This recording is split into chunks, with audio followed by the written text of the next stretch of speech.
Hey, what's up, guys? Sorry for the late start. I had a bit of some technical difficulties, so I am in the middle of a project here. This is my bathroom, and I ripped out the entire shower, and I'm in the process of redoing it. So I got the tub covered.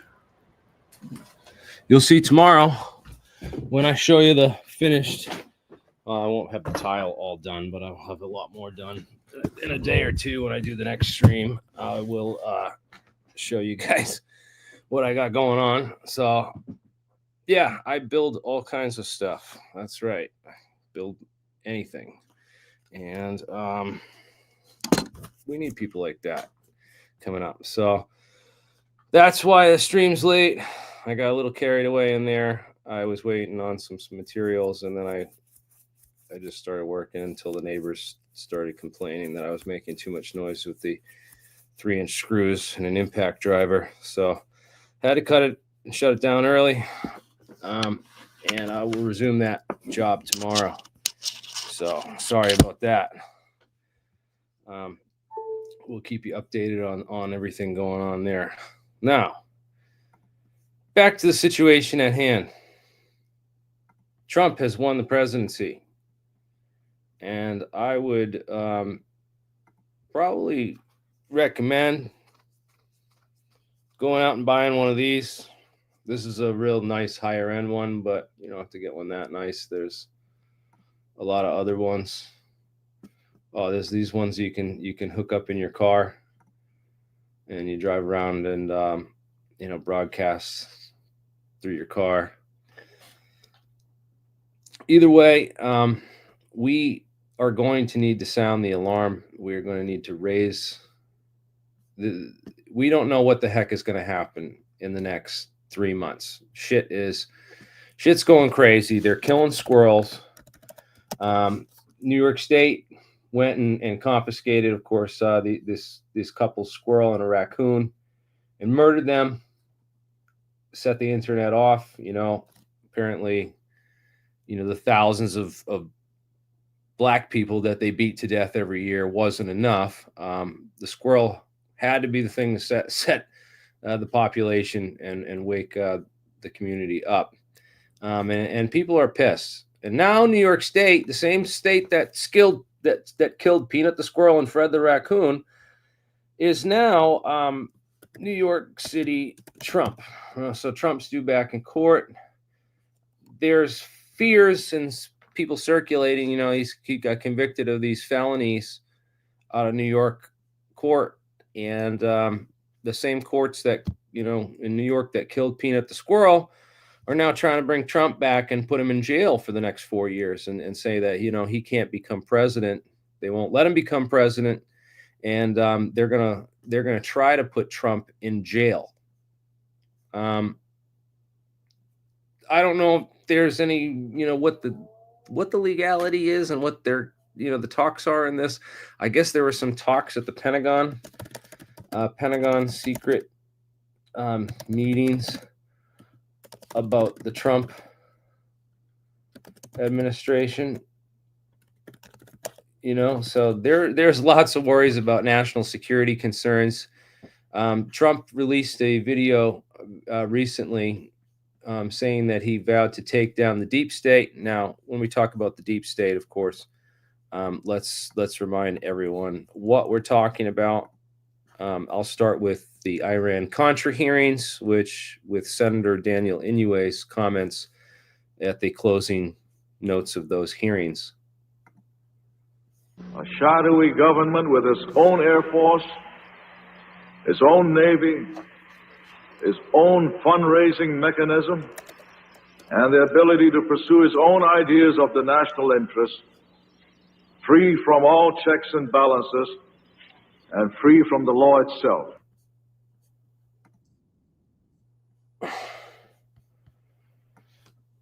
All right. So, with that said, now we have Donald Trump coming into the White House. He's been given a couple of these talks. I don't know if you've seen this. I'm just going to play it for commentary. It's only about 3 minutes long. Bear with me if you've already seen this. I know a lot of people have. Stated we claim our democracy from Washington. Here's my plan to dismantle the deep state and reclaim our democracy from Washington corruption once and for all. And corruption it is. First, I will immediately reissue my 2020 executive order restoring the president's authority to remove rogue bureaucrats, and I will wield that power very aggressively. Second, we will clean out all of the corrupt actors in our national security and intelligence apparatus, and there are plenty of them. The departments and agencies that have been weaponized will be completely overhauled so that faceless bureaucrats will never again be able to target and persecute conservatives, Christians, or the left's political enemies, which they're doing now at a level that nobody can believe even possible. Third, we will totally reform FISA courts, which are so corrupt that the judges seemingly do not care when they are lied to in warrant applications. So many judges have seen so many applications that they know were wrong, or at least they must have known. They do nothing about it. They're lied to. Fourth, to expose the hoaxes and abuses of power that have been tearing our country apart, we will establish a Truth and Reconciliation Commission to declassify and publish all documents on deep state spying, censorship, and corruption. And there are plenty of them. Fifth, we will launch a major crackdown on government leakers who collude with the fake news to deliberately weave false narratives and to subvert our government and our democracy. When possible, we will press criminal charges. Sixth, we will.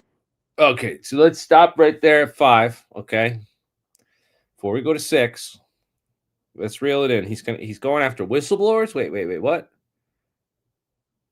You mean the fake whistleblowers? I don't know exactly who he's talking about here, because if he's talking about going after folks like Lou Elizondo, who are counterintelligence that we believe are hijacking the UFO narrative and creating a limited hangout for Congress and for the public, then yeah, I say we go for those people. And if we find out that they are in fact operating illegally and domestically to run the CIA operations,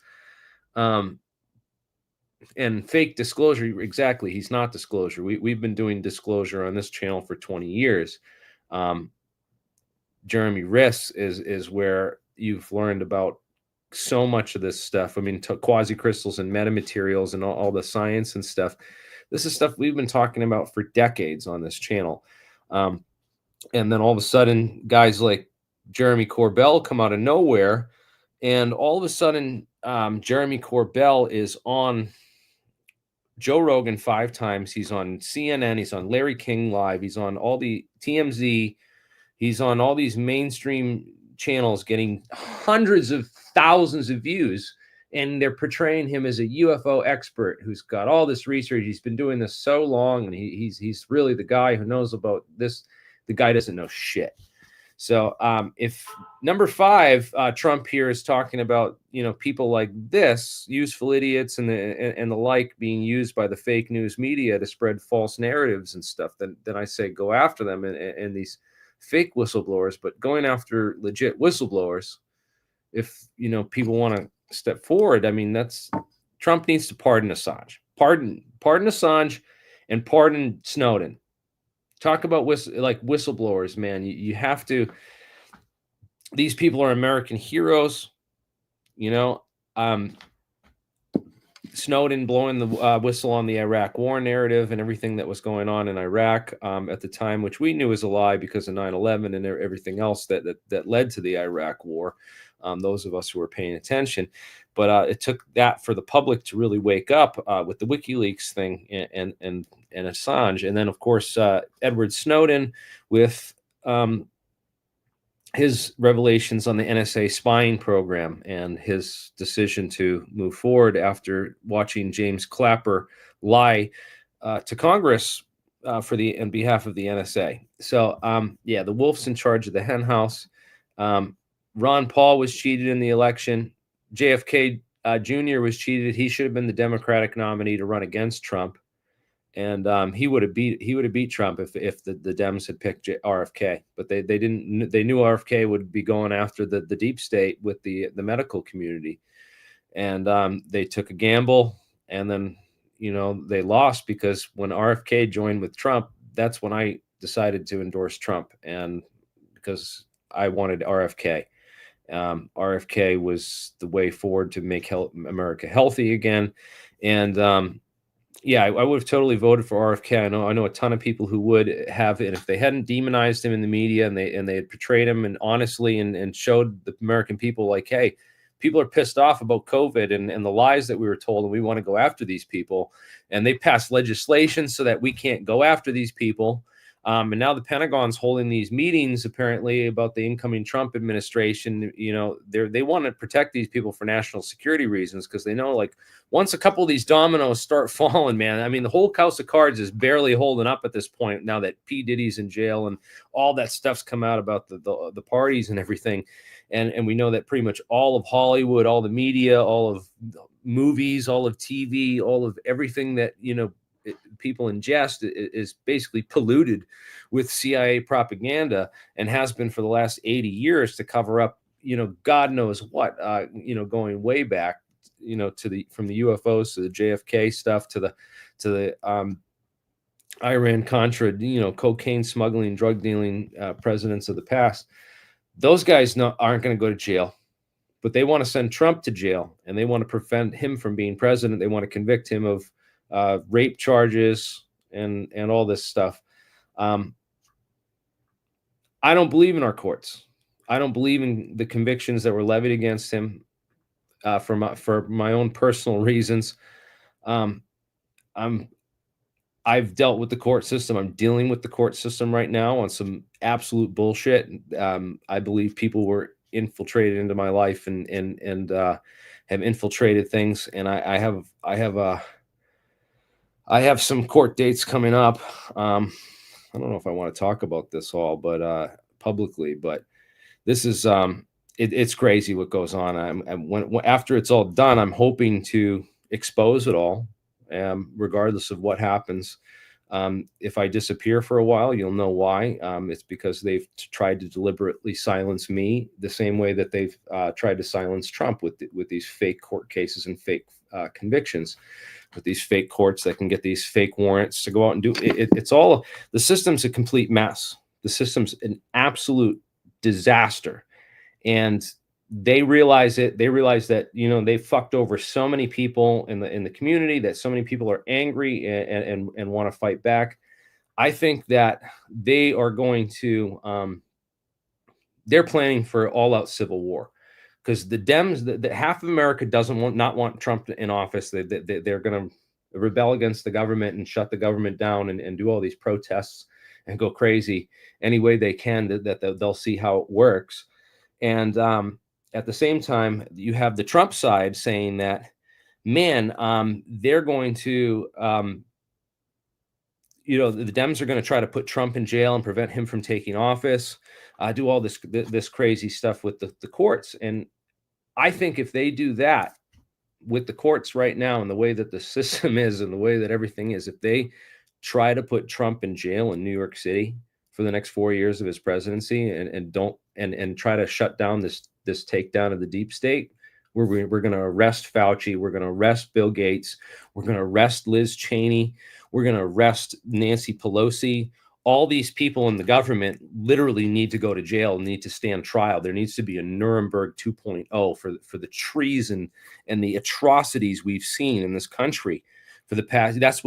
This is what I believe, and this is what the Trump team believes, and this is what Trump is pushing for. He should push for this. If he doesn't, and he backs down from this, then he's going to lose like half of America. We all want this. This needs to happen. Nuremberg 2.0. The friggin' Nazis have taken over our judicial system, our legislative branch, and our executive branch. We all know now. Where did 20 million votes go this election? Why were there 20 million extra votes last election? Why was the voting average, 5 times the standard deviation? You look at the voting numbers, doesn't make sense. They cheated and they stole that last election. Trump is the only president to win 3 elections. I fully believe they stole that election now. There's been three elections that he won. They cheated on that second election. They made up a bunch of fake mail-in ballots, and they stole that election through mail-in ballot fraud. I fully believe that they created that virus in the Fort Detrick, Maryland. They created that virus. They purposely leaked it and released it on the public to steal that election. Yeah, well, you think this election was stolen, right? Maybe it's all set up. Maybe we're all being manipulated behind the scenes. Maybe this is they're going to melt the system down on purpose. But I'm telling you, I'm predicting this right now. The system is going to melt down. They're going to try to block Trump. That's going to cause a big argument in the courts. And once it takes off, man, it's going to be crazy, because I really believe that people are going to realize that they can shut down their government if we've occupied the roads, right? People have tried everything. We've tried going to art museums and destroying paintings. We've blocked up traffic. We've tried everything to try to fix this problem. But the real problem is that our courts prosecute everybody. They'll make up charges. They'll fake charges. They'll push charges no matter what. I absolutely would not want to see a district attorney become a president, because district attorney will never admit they're wrong. They'll never admit to anything. And their only solution to the entire world's problems is putting people in jail and turning the world into a prison, which is exactly what Kamala would have done if she ever got into office. She would have restricted free speech, just like she said. She'd have banned the guns and gone after our guns. And it would be a completely different world than it is right now. And if it's melting down and everyone's freaking out and they're pissed off and can't handle the truth, this is what you get after 300 years of America. They said you're going to need a revolution every so often to really reset the balances of power, because what happens is this power absolutely corrupts. So anyways, the whistleblowers are what we need. Let's finish listening to incoming President Donald Trump, and we'll talk about the rest of this announcement. This is key stuff. We'll make every inspector general's office independent and physically separated from the departments they oversee, so they do not become the protectors of the deep state. 7th, I will ask Congress to establish an independent auditing system to continually monitor our intelligence agencies to ensure they are not spying on our citizens or running disinformation campaigns against the American people, or that they are not spying on someone's campaign like they spied on my campaign. 8th, we will continue the effort launched by the Trump administration to move parts of the sprawling federal bureaucracy to new locations outside the Washington swamp. Just as I moved the Bureau of Land Management to Colorado, as many as 100,000 government positions could be moved out, and I mean immediately, of Washington to places filled with patriots who love America, and they really do love America. 9th, I will work to ban federal bureaucrats from taking jobs at the companies they deal with and that they regulate. So they deal with these companies and they regulate these companies, and then they want to take jobs from these companies. It doesn't work that way. Such a public display cannot go on, and it's taking place all the time, like with Big Pharma. Finally, I will push a constitutional amendment to impose term limits on members of Congress. This is how I will shatter the deep state and restore government that is controlled by the people and for the people. Thank you very much.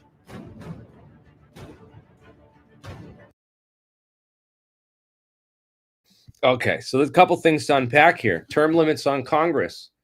Man, there are guys I wish, like Rand Paul, I wish that, and Ron Paul, I wish that they could just stay in Congress forever, and I was bullshit that Ron Paul didn't get the nomination of the party or the media for the elections that he would have won if he had been promoted.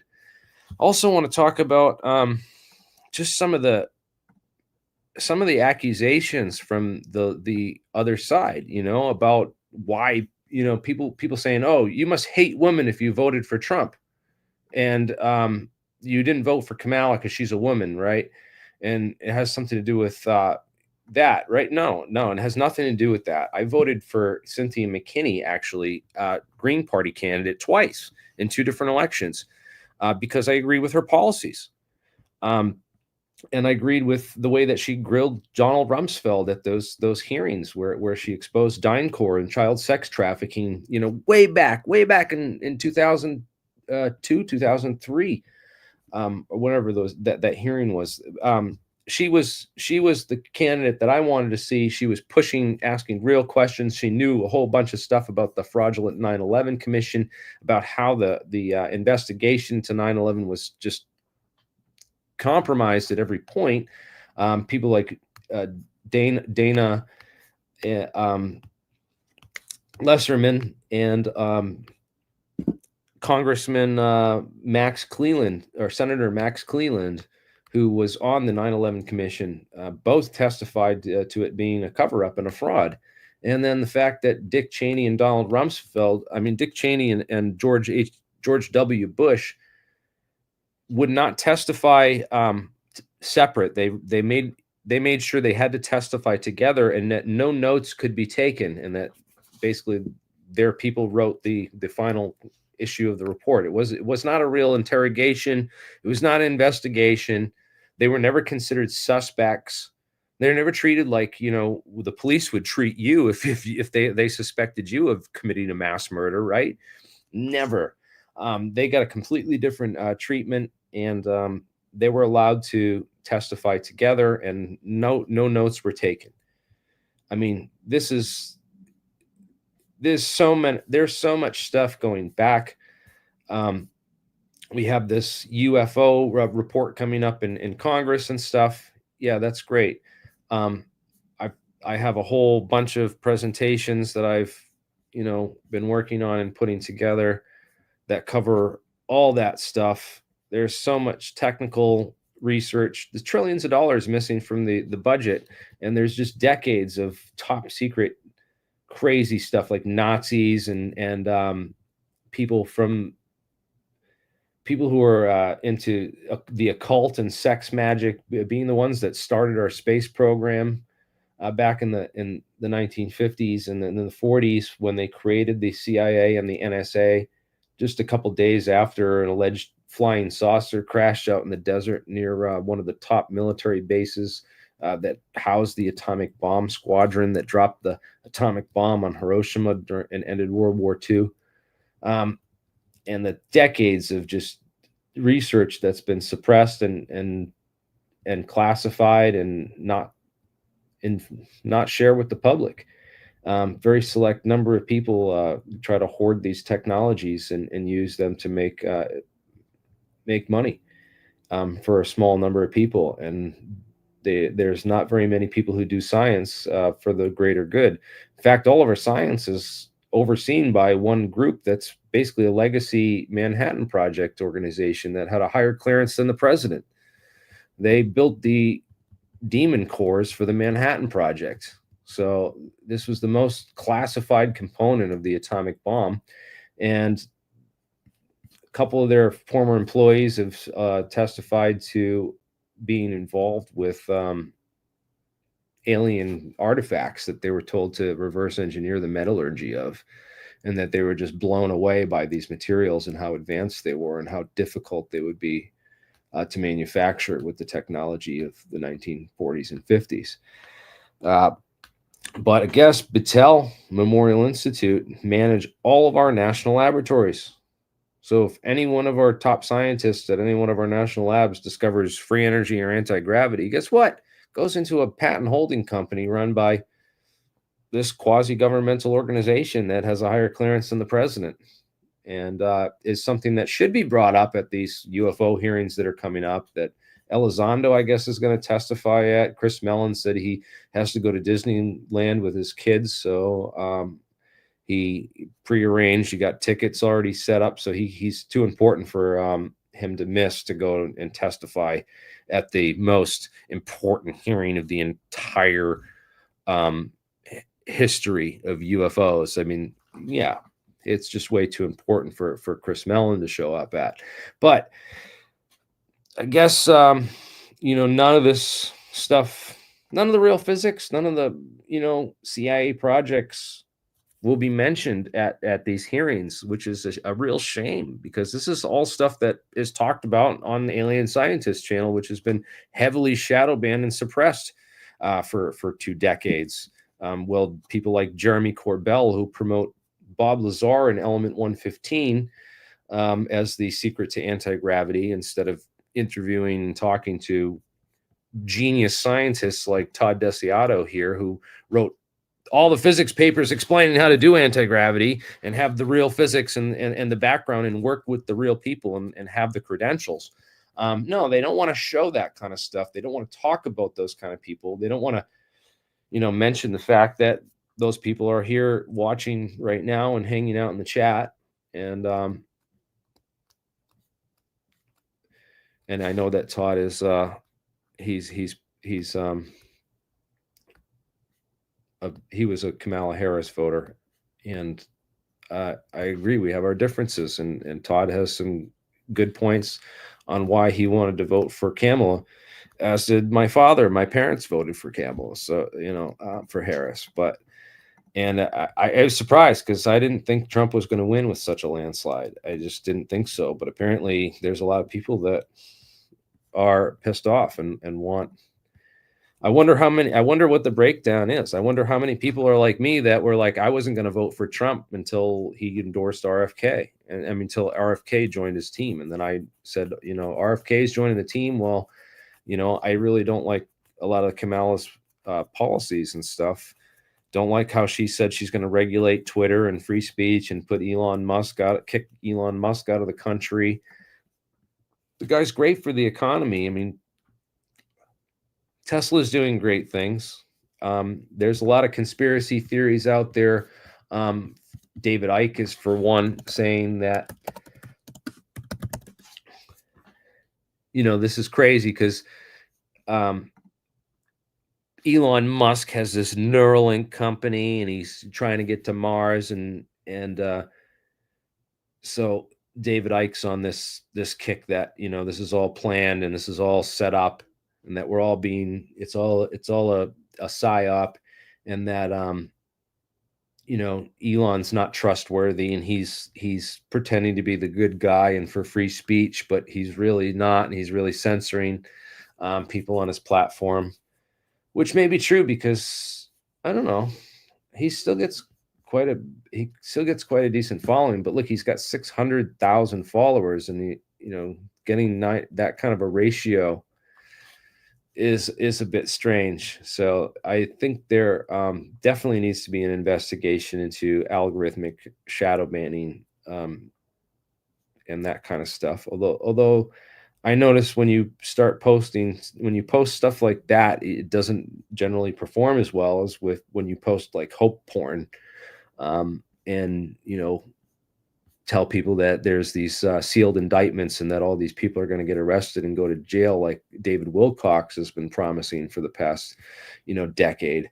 It's never happened yet. So the hope porn seems to sell a lot better than the doom porn. So I guess that may be a deal of why David and others like me are not seeing such a good algorithm, because we're not filling people's heads with false narratives and false beliefs and false dreams and hopes. But anyways, hey, we're doing pretty good now. We got we broke 400 again on tonight's stream, and there are signs of hope, man. There's a lot of people waking up. There's a lot of funny stuff going on too. Roseanne Barr saying that she was going to become the White House press secretary, and then Alex Jones joking that he's going to be the White House press secretary. That they'd put Alex Jones in charge of the White House press in the Trump administration. Yeah, that would be a little bit far-fetched. I think that he kind of ruined his reputation with the Sandy Hook reporting that he did.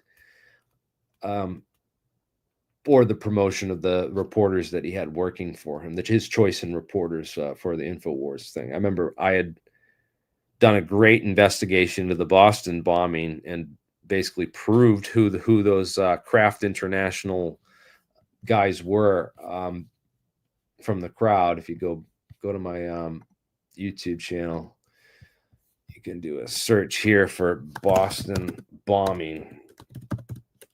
And I actually went to the crime scenes and took video footage and documented everything afterwards. But these four guys were on InfoWars, and David Icke was also sharing this, by the way. And they were both saying that these four guys were Kraft International operatives, and this guy was connected with Saudi Arabia and all this other stuff. And they were trying to, I went and cleared them. I identified all four of these gentlemen as working for the civil support team out of Air Force Base here in Massachusetts. They were there with radiation detecting backpacks,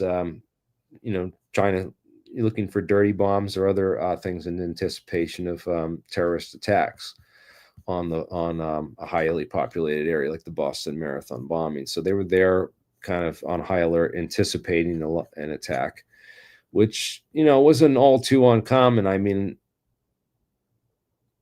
I've gone to these events and seen these kind of people here, like the big marathon. Boston Marathon's a huge event. So anyways, I was able to identify these guys, and I able to clear up a lot of this disinformation. And I'd sent this into Alex Jones to become an InfoWars reporter. And apparently he didn't like, being corrected on his misinformation and the just like the Sandy Hook stuff at the time. And so he instead hired a pro wrestler from Rhode Island to be the InfoWars reporter for this part of the country for the Rhode Island team. And Dan did a good job. He filmed these guys. These guys spray chemicals around Rhode Island, and I've caught him. He went and filmed these guys, asked them what they're doing, what's going on, and they wouldn't answer questions. They wouldn't answer what they're spraying. And the public is not given, you can't get information. It's nothing's labeled. These guys are just told from the town and workers for the town, and they're told to go and use this stuff and spray this stuff. But it's apparently for mosquitoes and insects and stuff. But it's not DDT. But what the hell is it? And it's kind of weird because it's like they learned their lesson with the DDT thing. They like don't tell people what you're doing and leave as little information as possible. And it's all this legalese to cover their tracks. It's like they didn't actually clean anything up, or they just got smarter about how they do it. And so he went and filmed this and exposed it, which was it didn't get a lot of views or much or anything, but apparently it was enough to attract Alex Jones's attention at the time, and hired Dan Bidandi as one of the reporters for InfoWars, which was a disaster because he went to that hearing on the Boston bombing and just basically accused everybody of being part of some massive conspiracy, and just it was it's like all the conspiracies about it were true and everyone was involved, and it was all crisis actors, and Jeff Bauman didn't really get his legs blown off and crazy stuff, man. So it doesn't necessarily have to be that this guy's disinfo. It's just that people can be wrong about stuff, and we can be misled, man. There's all kinds of ways that we can get mixed up in nonsense. But I thought the investigation that I did into that was pretty good. I show exactly, where these guys were in relation to the backpacks. I show the footage of them leaving the scene, the timing on it. And of course I show the backpack, that it was his, that it was just blown out from the inside. And then I show these guys, I went to the actual Hanscom Air Force Base page, Here's the guy they said was the Arab guy. Here's another guy. This dude right here was on scene. So these are all civil support team members of Hanscom Air Force Base. And then this was the other guy. So I picked him right out of the crowd. Those 4 guys, they were there on scene. They're not Kraft International operatives, and they weren't anywhere. They were actually down the street at Dartmouth Street when the thing occurred. But they got accused of being part of this conspiracy by sloppy researchers, sloppy investigators, which, you know, had they worked for the police and had a little more authority and pull, the wrong people might have got arrested and you know, who knows? But I think they would have figured that out. The police are a little bit more competent at these kinds of things than Alex Jones say, but not to say that the police don't lie, you know, regularly. I've seen it. They're lazy. They'd rather lie to. If they got to write up way more paperwork on a case, they'll lie and change events just so they don't have to do more paperwork, and they'll frame things as other things. It's pretty weird how it all works. But yeah, let's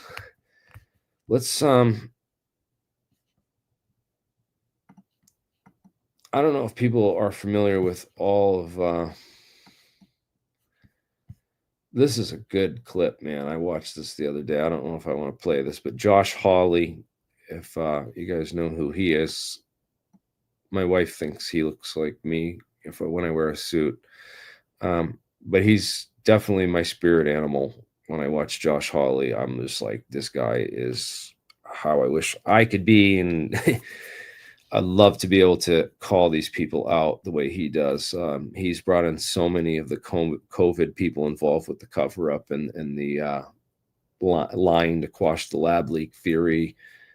This was super vindicating for me, because when I heard the whole narrative that it came from bat soup, and then I was like, no, this has got to be engineered, man. This is no way. I lost my taste for like a couple weeks, almost a month. My sister lost her taste for like 2 years.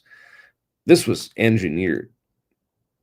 There's no way that this was just some natural virus that escaped out of China and it was coming through. No, we're in a different time now, man. We've been in a different timeline. I know this for like 20 years now, with the technology to splice genes and edit and do CRISPR and gain of function research and all that. So I knew that the lab leak theory was the most plausible hypothesis way back then. And I was on Twitter talking about it. I got shadow banned. I did several interviews on YouTube with other big podcasts, and they got taken down and banned. That got taken, all the UFO stuff and other stuff that I talked about on those podcasts got banned because of the little bit I said about the COVID lab leak theory, and they suppressed that COVID lab leak hypothesis so much, including here on YouTube. Shadow banned channels for even talking about it and mentioning it, and that hurt, man. That hurt a lot, and this was vindicating to watch Josh Hawley grill the people who actually covered this up, getting caught on their emails.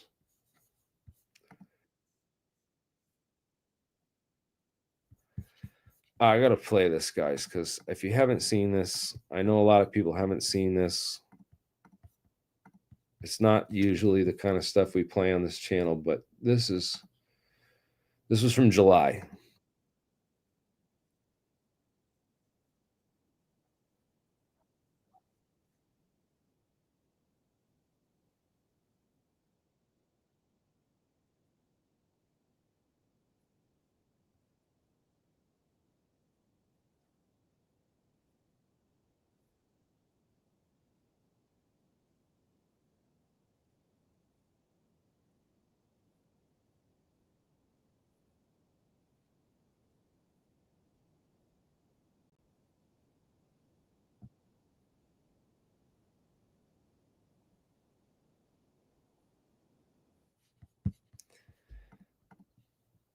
What the fuck? All right, let me share this. All right. Oh, okay. Hold up. Let me know if the audio works now. Hold up. I think it's important when we're talking about the term lab leak theory to differentiate between the idea of a virus escaping from a lab, which is a biosafety violation, versus a virus that is engineered or manipulated in the lab and then escapes. Yeah, and your boss and Dr. Fauci tried to discredit both of those things. They said that the lab was absolutely not involved. We know that at the time that this paper was supposedly being written, because we now have the private correspondence from Dr. Fauci, your boss said that it was a very destructive conspiracy to think that there was a lab involved. So he's on the phone with a scientist, quote unquote scientist, who's supposedly writing an independent paper. By the way, Dr. Gary testified under oath that he was coming to his conclusions while this paper was being written. He was discovering the answers. But we now know that your boss was on the phone with him saying this is a very destructive conspiracy before the paper was even written. My question is, why was your office so intent on pushing to the public the idea that this could not possibly have been a lab issue? Is it because of the NIH's role in funding gain-of-function research at the lab? Is that the reason why? So, Senator Hawley, I would say that in the event of any new and emerging infectious disease, if you've ever gone through a tabletop exercise in biosecurity. Yeah. Answer my question. Is it because that NIH was actually helping to fund, EcoHealth was funding gain-of-function research? No, I believe that's an inaccurate assessment. In fact, your boss misled Congress and testified falsely that NIH and the EcoHealth had never conducted gain-of-function research at Wuhan, correct? No, that's incorrect. He did testify that. I believe, sir, that what he testified to was that there was no evidence at that time that NIH was funding research that met the scope of the P3CO policy, which I want to differentiate from the term gain-of-function research. Oh, of course. This is the classic. Term. This is the classic. Now that we've lied, now that you have, and your office lied to the American people for years, told the American people that a lab leak was a very destructive conspiracy. That's your boss's statement while you were his chief of staff. Of course, we now know that that was the conspiracy to hide this from the American people, to censor people who went out and said, you know what, actually, maybe this is a lab leak. Your office, Dr. Fauci and others tried to actively censor them. There was a propaganda effort that this paper was the center of. And now everybody says, oh well, we just weren't sure at the time. We didn't really know. You knew exactly what you were doing. You were actively misleading the American people the entire time.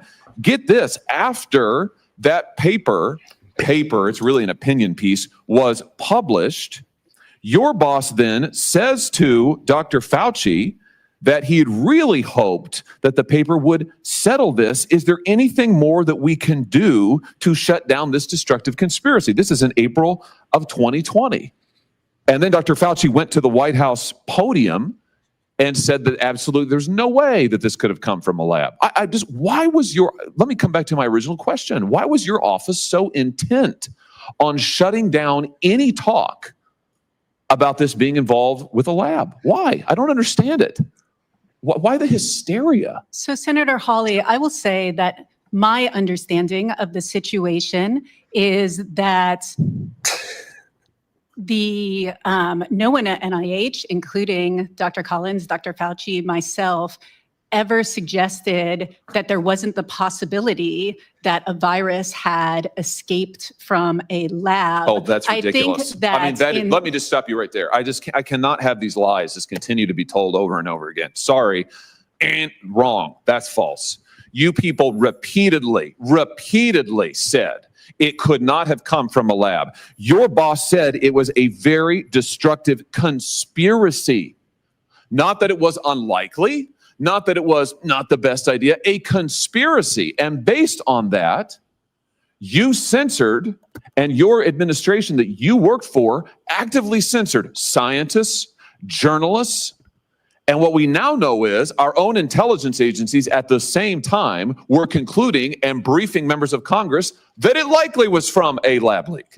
I mean, it's extraordinary. And now you've been caught red-handed because you thought that the rest of us wouldn't find out. You thought that the public would always be kept in the dark. And as it turns out, we now know these emails have become public, that you were pushing this propaganda effort and yet claiming the mantle of science. Don't you see that what you have done has set back the respectability and integrity of science by generations? You were acting as propagandists. Do you regret your role in any of this? So, Senator Hawley, I don't think you've characterized. Do you my regret your or the role in any of the NIH. misleading of the public? Do you regret your role in your office saying that a lab nexus here is a very destructive conspiracy? Do you regret your role in helping censor millions of Americans who were kicked off social media, who were disciplined at work for saying that maybe a lab was involved, which we now know the FBI thinks is the fact the case? Do you regret it? I do not believe I ever had the role that you're describing. Do you regret anything that you did during this period? Do you regret not speaking out? Do you regret not advising your boss to temper his comments? Do you regret not opposing the censorship? Do you regret it? You're in a position of tremendous influence. I do not believe censorship took place, sir. You don't believe censorship took place? I do not. What world are you living in? Tell that to the scientists who basically lost their credentials. Tell that to the people who were kicked off of social media and banned because they asked about a lab leak. You don't believe censorship took place? The privilege is astounding. You were the chief of staff at the NIH pushing these conspiracies, pushing the effort to shut down Americans, and now you have the gall to sit here and say censorship never took place. I mean, it's unbelievable. Senator, Unbelievable. Senator, I can't believe, I cannot believe that that's your testimony. And frankly, I can't believe you have the gall to sit here and say that. Thank you, Mr. Chairman. Thank you. Senator Rosen, you're recognized for your question. Baboo! Oh my God, this is so righteous, and it's long overdue. And the people that still defend the COVID scam, like Gary Nolan, who blocked me for asking him a question about it, they all need to wake the hell up, man. There is Nuremberg 2.0 is going down. Millions of people voted for Trump because of RFK. Okay, RFK Jr. basically won this election for Trump. In case you haven't been made aware of who RFK Jr. is, and who guys like Josh Hawley and Rand Paul and all the other people that have been, just ripping Fauci a new asshole for the past 2, 3, 4, 5 years on all this, man. We got an addition into the backstage. Hi. Hey, New Squirrel Order. I mean, the name and the MAGA. What is that? A MAGA hat you got on, brother? It is. Can you hear me? Yeah. So yeah, you're on. I just wanted to chime in with something I've tried to type to you in chat and on Twitter a few times and never got a response. So I just wanted to hear what you thought about it. I found an interview right after Grush came out saying that they have the craft with the pilots. Yeah. I've been listening to a bunch of Lear interviews, like on Coast to Coast and stuff. And I found one from 2003 that just popped up on my YouTube algorithm where he says, there's never going to be any disclosure, except we might tell you that we have crafts with the pilots, but that's all you're ever going to get. And I just thought that's way too much of a coincidence to not mean anything, that it's the exact thing that Grush says he has. I think, I don't trust Grush at all. I just want to tell you that. Yeah, but there's so many people who've said that over the years. That's like goes back to Roswell, where, the coroner says that he was called by the military and they ordered, three or four child-sized caskets, and then the whole thing with the Aeromed lab. I mean, Walter Bosley's father told him on his deathbed that, he saw bodies when he worked as. I believe it. I'm sure we have that. I think we do have that stuff. I'm just saying I don't believe that Grush is talking about any real version of it.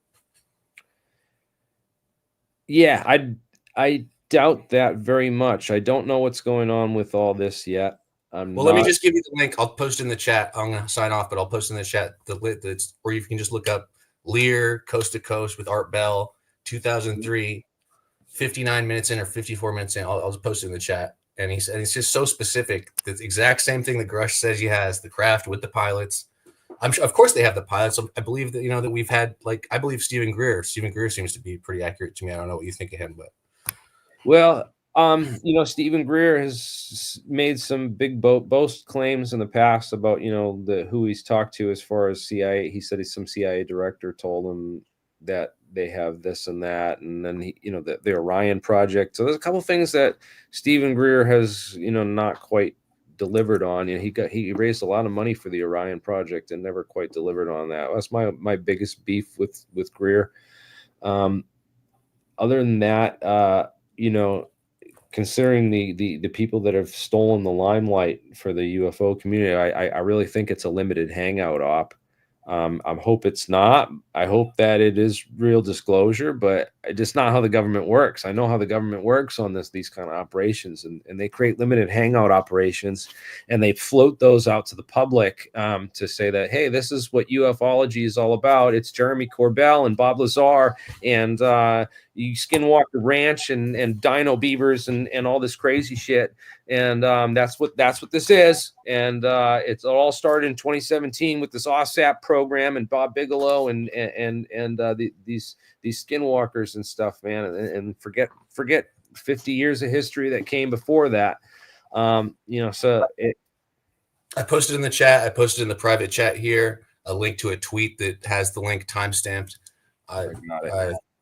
So enjoy, and I'm glad I found out about Ashton Forbes through you. I find that guy very interesting and compelling.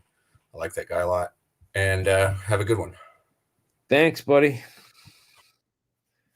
Make America great again. Ladies and gentlemen, let's watch this video. I'm going to bring it on to here.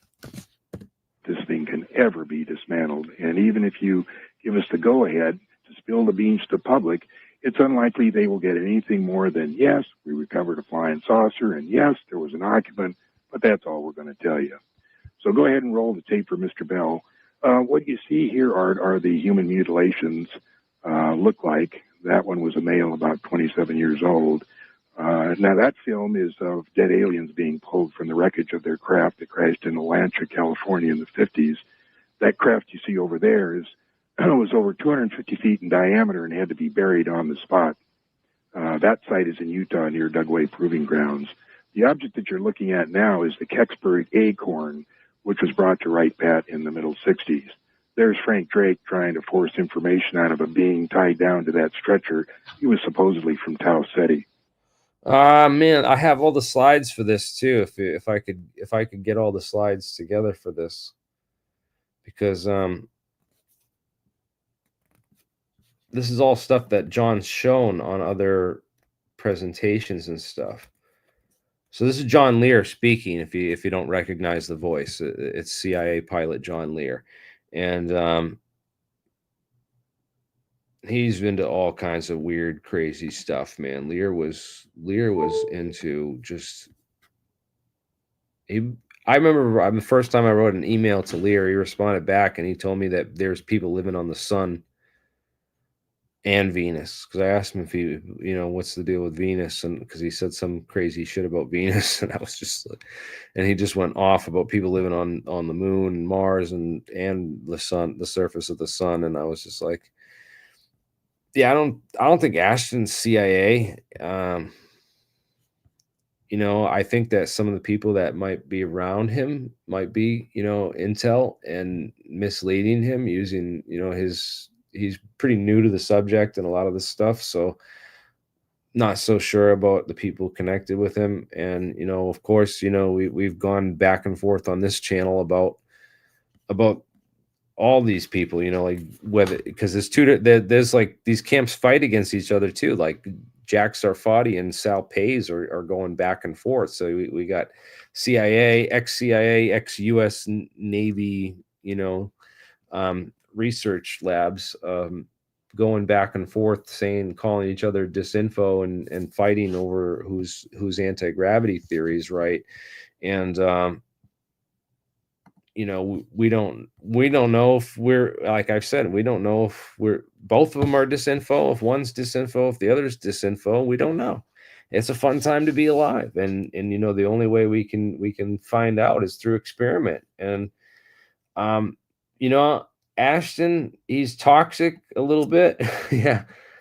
He's gone off on me and said some, you know, stupid stuff about me in the past, and then like, you know, realized I was stupid. I shouldn't have said that. And you know, but yeah, we got to be on the same team. Exactly, man. Like, I agree. Ashton is wrong about some things, I believe. You know, I disagree with him about a lot of the stuff and the chat followers and all that stuff. Yeah, but we got to agree to disagree on certain things. You know, I've talked to Ashton. I've interviewed him numerous times. I think I'm clear on my positions that we have evidence for spoofing. We have evidence of invisibility and cloaking and making things look like they disappear and appear one place.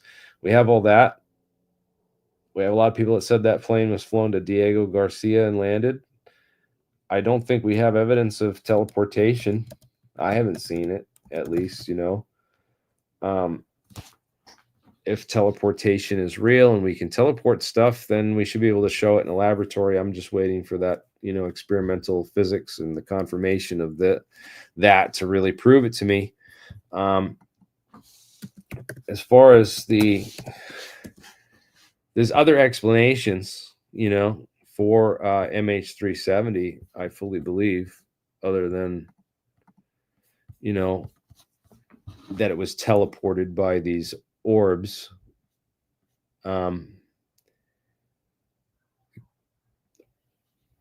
Again, the CGI I've always argued is another hypothesis for the videos, although there's a lot of details, as Ashton has pointed out, which would be really make it really difficult, extremely difficult to put all that stuff together.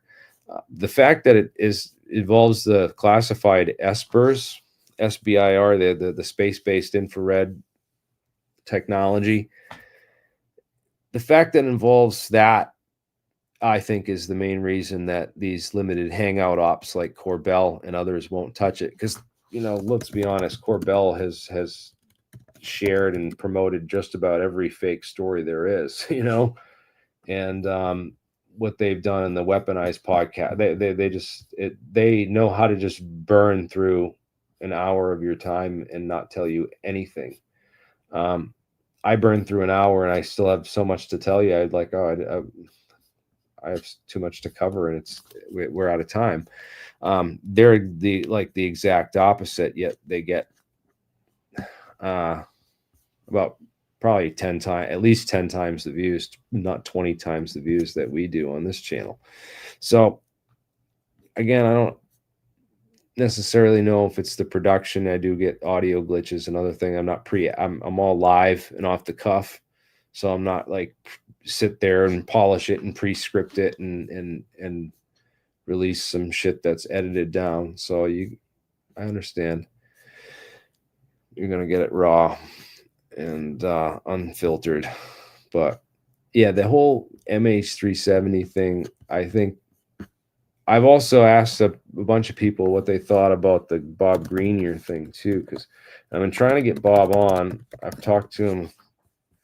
It's just I'm a difficult guy it's hard for me to schedule stuff, and then I get other stuff comes up and I have problems. So, but got to get this together. He actually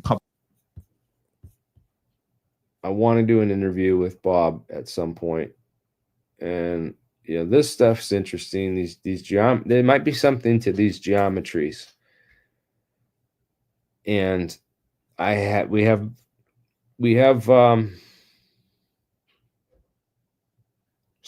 people working on the math for this too, but also the experiments. And then of course Jeremiah has built a couple of these coils. He designed a custom winding tool, which I've showed off in previous streams, if you can go back and find those.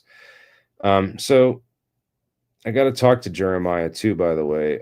He's busy, super busy down there on working at the lab right now. He's down in New Jersey at Mark's lab trying to get a couple things built and tested down there and show them some stuff. So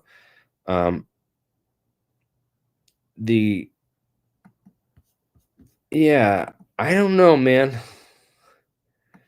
Because I asked like some of I asked some of my physics friends about this whole thing, and they're like, I don't know, this could be like some Russian disinformation or some kind of other, you know,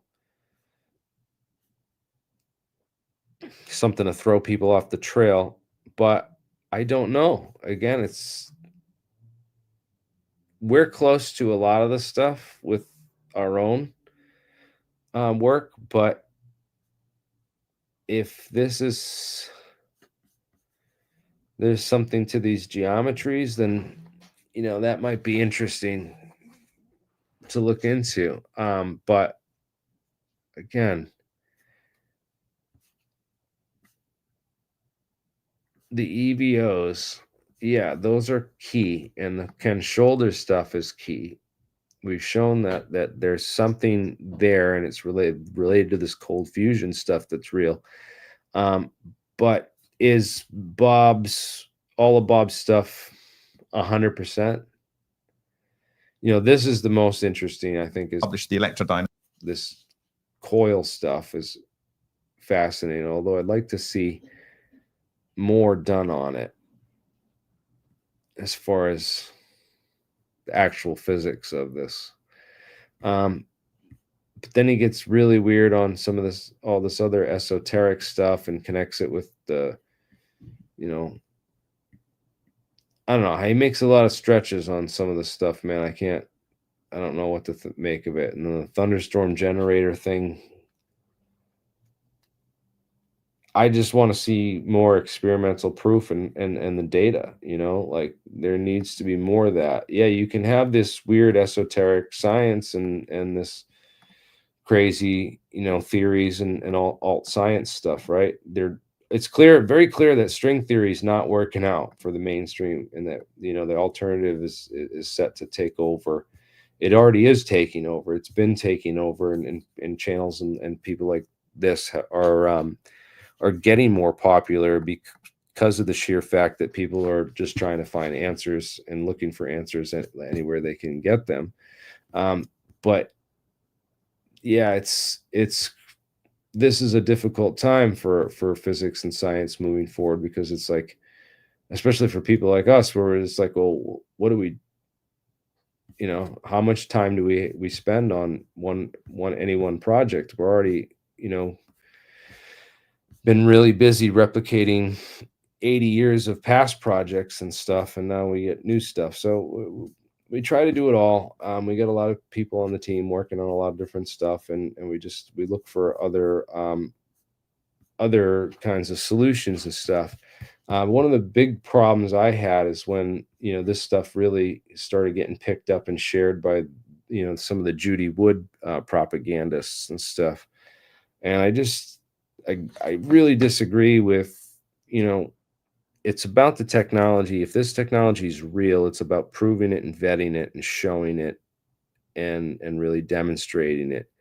Because I would love for this to be all legit and all real, but I'm super skeptical, because it's like we've seen so much disinformation, so much misdirection, and kind of, nonsense in the past, especially from, guys like John Hutchison, who've done a lot of like trickster kind of stuff and hoaxing and spoofs and stuff in the past. And then, for these guys to take it and combine it with this 9/11 kind of disinformation stuff is it just makes me real skeptical and a little bit wary of what this all is and where it's going and whatnot. But because some of his stuff is, that's interesting, and there might be something there. I'd like to look deeper into it. And then in the next second, he's going off on crop circles and all this weird, just crazy shit with the pyramids and levitating stones, and it's like, all right, let's we got to keep it grounded to something. You can't, like, as soon as you ground it to something, then jump off into space again. We need replication. We need real legitimacy. The same thing with this is the whole chemtrail and geoengineering conspiracy. You know, Mick West did this interview with Professor David Keith's the guy who's got a bunch of funding from Bill Gates supposedly to do research into climate engineering and stuff like that. So yeah, that's some interesting stuff. I'll have to go back and this is from 11 months ago. Yeah, this fractal toroidal moment thing, it seems interesting. It seems, like it could be somewhat plausible, but I'd like to see, there's got to be some math that you can do for the calculations on this. And there's got to be some kind of physical theory which gets us from one end of physics to the other, as far as quantitatively predicting and being able to calculate things. So there's a lot of work to do, lots of work to do on all this stuff. I wish the people working on it luck. If they get funding, then God bless them. If they don't, it's a difficult time right now. There's not a lot of investors, and there's so many projects, and too many inventors, and then people to really know who to fund. So trying my best to be a mediator for that in some regard, as far as I try to look into these projects and assess which ones I think would be viable and worth it to fund. Because just imagine that you got to spend someone else's money and you'd be responsible for that, right? And if they invest $5 million in Bob Greenier's thing and lose it all, then they're not going to be real happy. They would much rather invest $5 million in something that they're going to get a ROI, a return on investment in a couple of years, or a definite return investment. With a lot of the stuff, it's skeptical at best if they're going to get any return on their investments. So it's not easy to find people willing to fund these kinds of things, and then those people rely on people like me to look into things like this and say, hey, is this something that looks maybe like it could be legitimate, like that we might want to do Have you seen Bob's new interview with is it Danny Beal or the Beal Limitless podcast? Quite good. He goes into detail explaining his connections of the sacred geometry to the Ode, the plasma, and the cold fusion technology.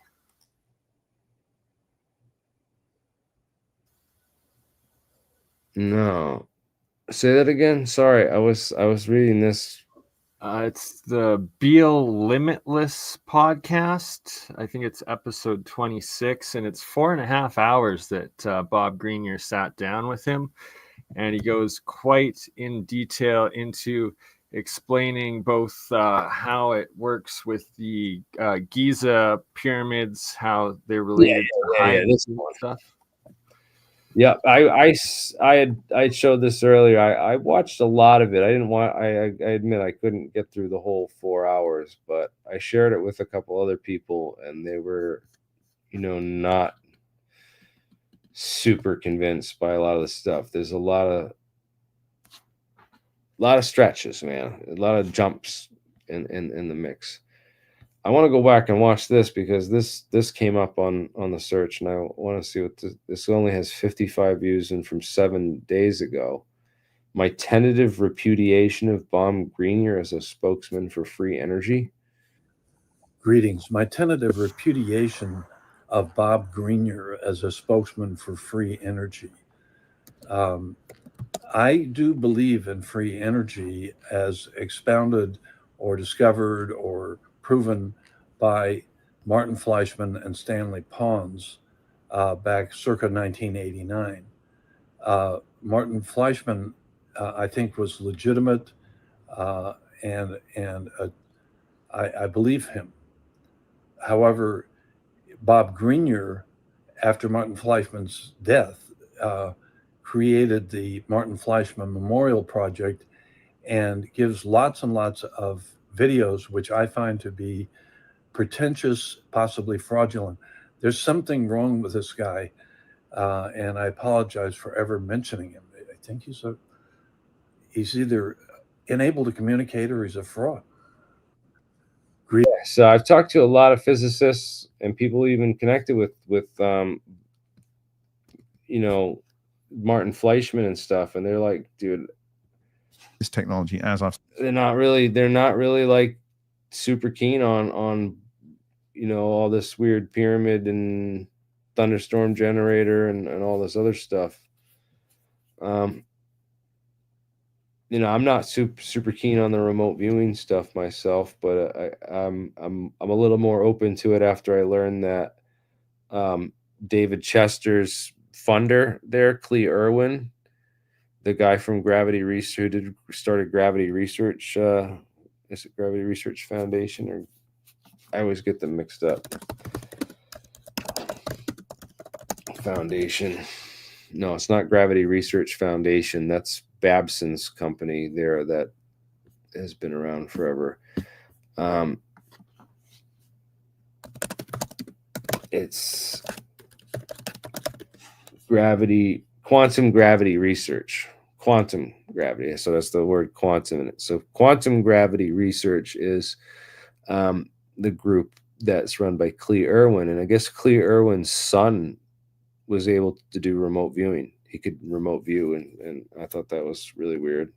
I'd like to investigate that and test that out more. Right, we need to do actual scientific experiments with it. Get these people that say that they're at it and actually put it to the test. That's the scientific method. Yeah, I want to know more about it, like how it works and what its capabilities are. Because is it like, there's ways we could. I could think of all different ways we could test it if people could really do it and whatnot. Lord of Chem Pyramid. What is that? Land of Chem Pyramid? Yeah, that's another channel out there that I've watched some of their videos, and that they also are with the pyramid as power plants, I believe, is their theory. So that's like Christopher Dunn stuff? I believe so, but I forget the actual name of the guy's channel. He was on JRE with the pyramid, the Giza power plant stuff. And I read his book in high school. That was like one of the first books that got me into it. Chemical factories. Sorry, chemical factories making acid. That's the land of Chem. Well, according to Chris Dunn in his book, he said they put like grape juice and copper or something down in the Queen's chamber, and that the hydrogen gas would rise up from the Queen's chamber into the King's chamber, where it would that was like the reactor core in the pyramid or something. Chemical factories. What? Land of Chem. So he was on Danny Jones 5 months ago. It said Egyptian blue. Oh yeah, okay. So I want to hear what he says about Egyptian blue, because there's a dude who says he can do it with natron. You can make it with natron and molten natron salt. We'll make the Egyptian blue color. Let's see what he says about that. They were the first civilization that ever manufactured synthetic compound, something called Egyptian blue, which is calcium copper silicate, which is a very sophisticated molecule that we still don't understand today, the manufacturing process that was utilized by the Egyptians to produce this blue paint. We still don't know how they did it. Still don't know. Really? Right. And wow. So the miraculous thing about Egyptian blue and the compound, so Egyptian blue, let's say it's just a paint, right? You find this paint over all of these temple walls covering the entire country of Egypt. So how many gallons of paint do you need to paint all of these temples? We're talking about hundreds of thousands of gallons of paint. This is indicative of an industrial scale chemical manufacturing process that had to be required to produce all of the paint for this industry. So it's a perfect example that That's a ton of paint. it's a ton of paint, hundreds and hundreds of thousands of gallons. And they've discovered that the chemical composition of all of the samples of Egyptian blue taken from all of these temples is incredibly consistent. And the compound has not changed over thousands of years. The molecule has not degraded. So it's an incredibly resilient chemical compound. They've also been testing Egyptian blue with modern day applications, and they've realized that it's a material for heat storage as well, and insulation, and it also emits photons. So when Egyptian blue absorbs light, it also emits light. This says, what does that say at the end there? It says it was known to the Romans by the name Suriculum. After the Roman era, the Egyptian blue fell from use, and thereafter the manner of its creation was forgotten. In modern times, scientists have been able to analyze its chemistry and reconstruct how to make it. The ancient Egyptian word what does that say? Whiz? I don't know how to say that. It signifies blue, blue-green, and green. The first recorded use of Egyptian blue as the color name in English was in 1809. Calcium, copper, Tetrasilicate. Tetrasilicate. Calcium copper silicate. Yeah. Okay. Yeah. So it's a very sophisticated chemical compound. And they do have a general idea of how to produce this molecule, right, in a modern application. But they still don't understand exactly how the Egyptians were doing it. Right. Because they've never found the reactors that were utilized to produce this thing. Yeah. Right. So we can make it using modern applications, which give us an idea of how it was produced in the ancient time, but they still don't know exactly how they were manufacturing the compound. Right. Are you aware of any sort of evidence of? So let me find the guy, and he shows how to make the compound. One way how to make it, which definitely would have been known to the Egyptians, or should have been known to the Egyptians, which is crazy because this is like one of the ingredients in water glass, which is what you need to make geopolymer stones. So there's this whole theory that let me just find this real quick here. This is Marcel Foti on Twitter, Foma Hun.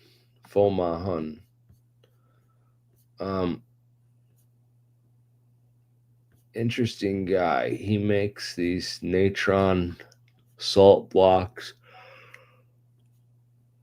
Where's the thing, man? I want to show the video. He burns the natron salt, and it makes this, and it leaves this blue stuff behind. Oh, there it is. See, he made the Egyptian blue. Today's granite etching seance with a round scoop mark and some Egyptian blue again as a pleasant surprise. Haven't seen this Egyptian blue since last year. In fact, it only happened once when I was lucky enough to use the oven of a ceramicist. Now it's here again, born in my humble grill chimney.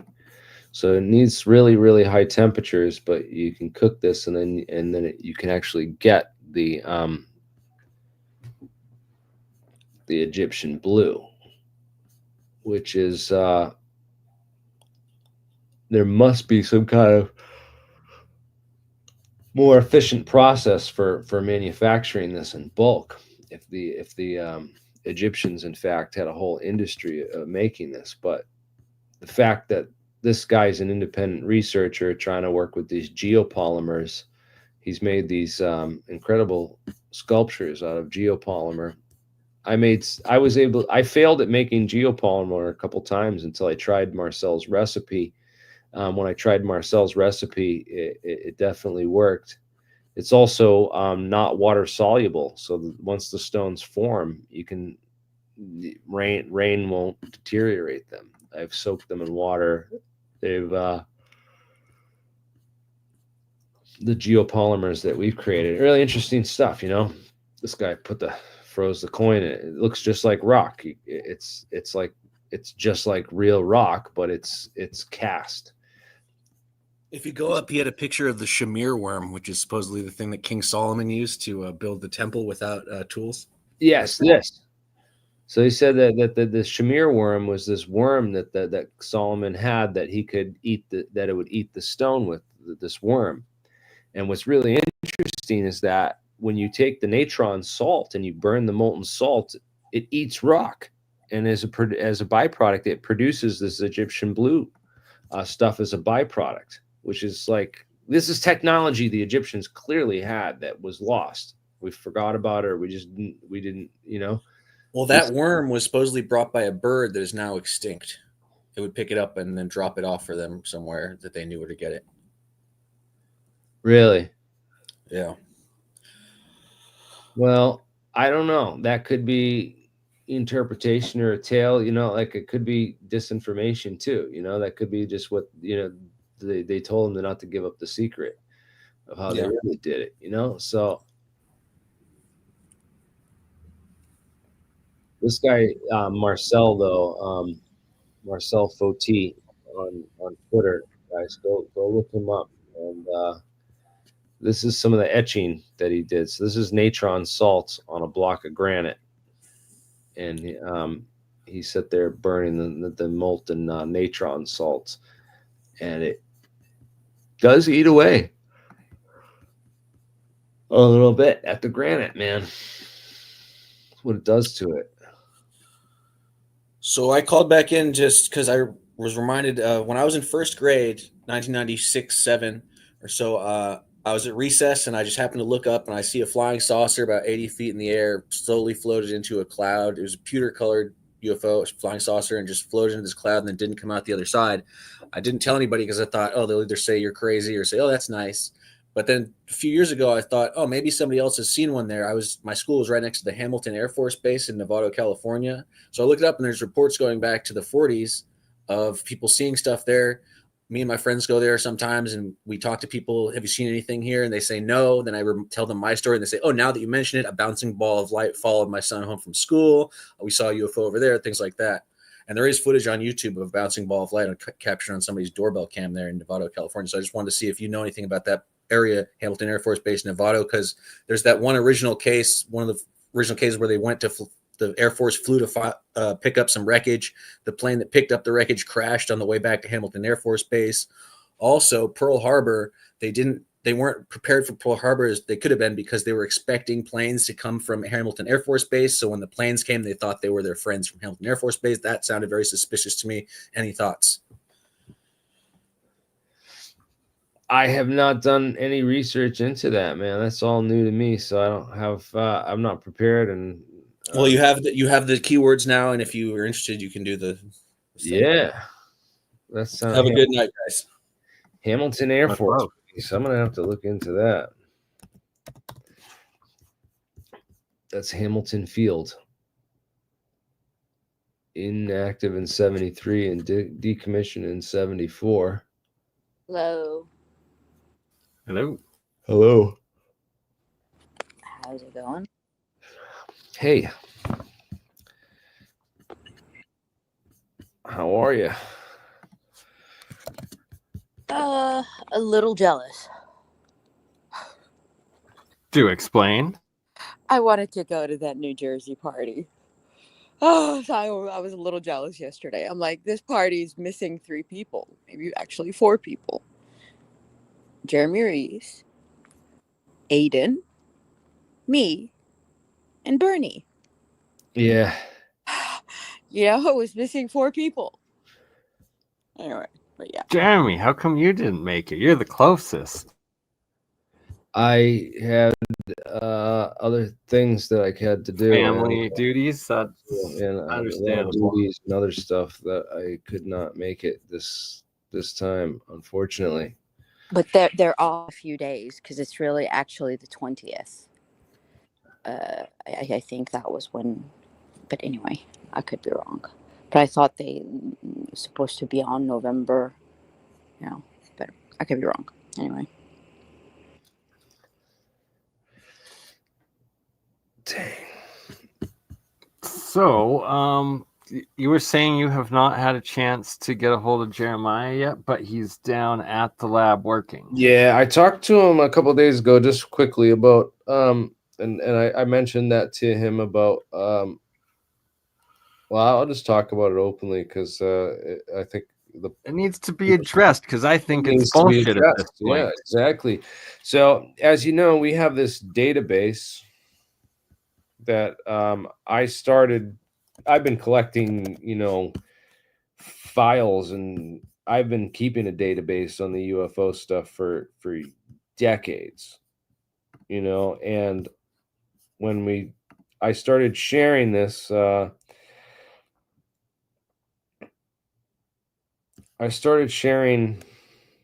around with our group, and I don't know why it's not opening this. I'm trying to open it, but it won't let me.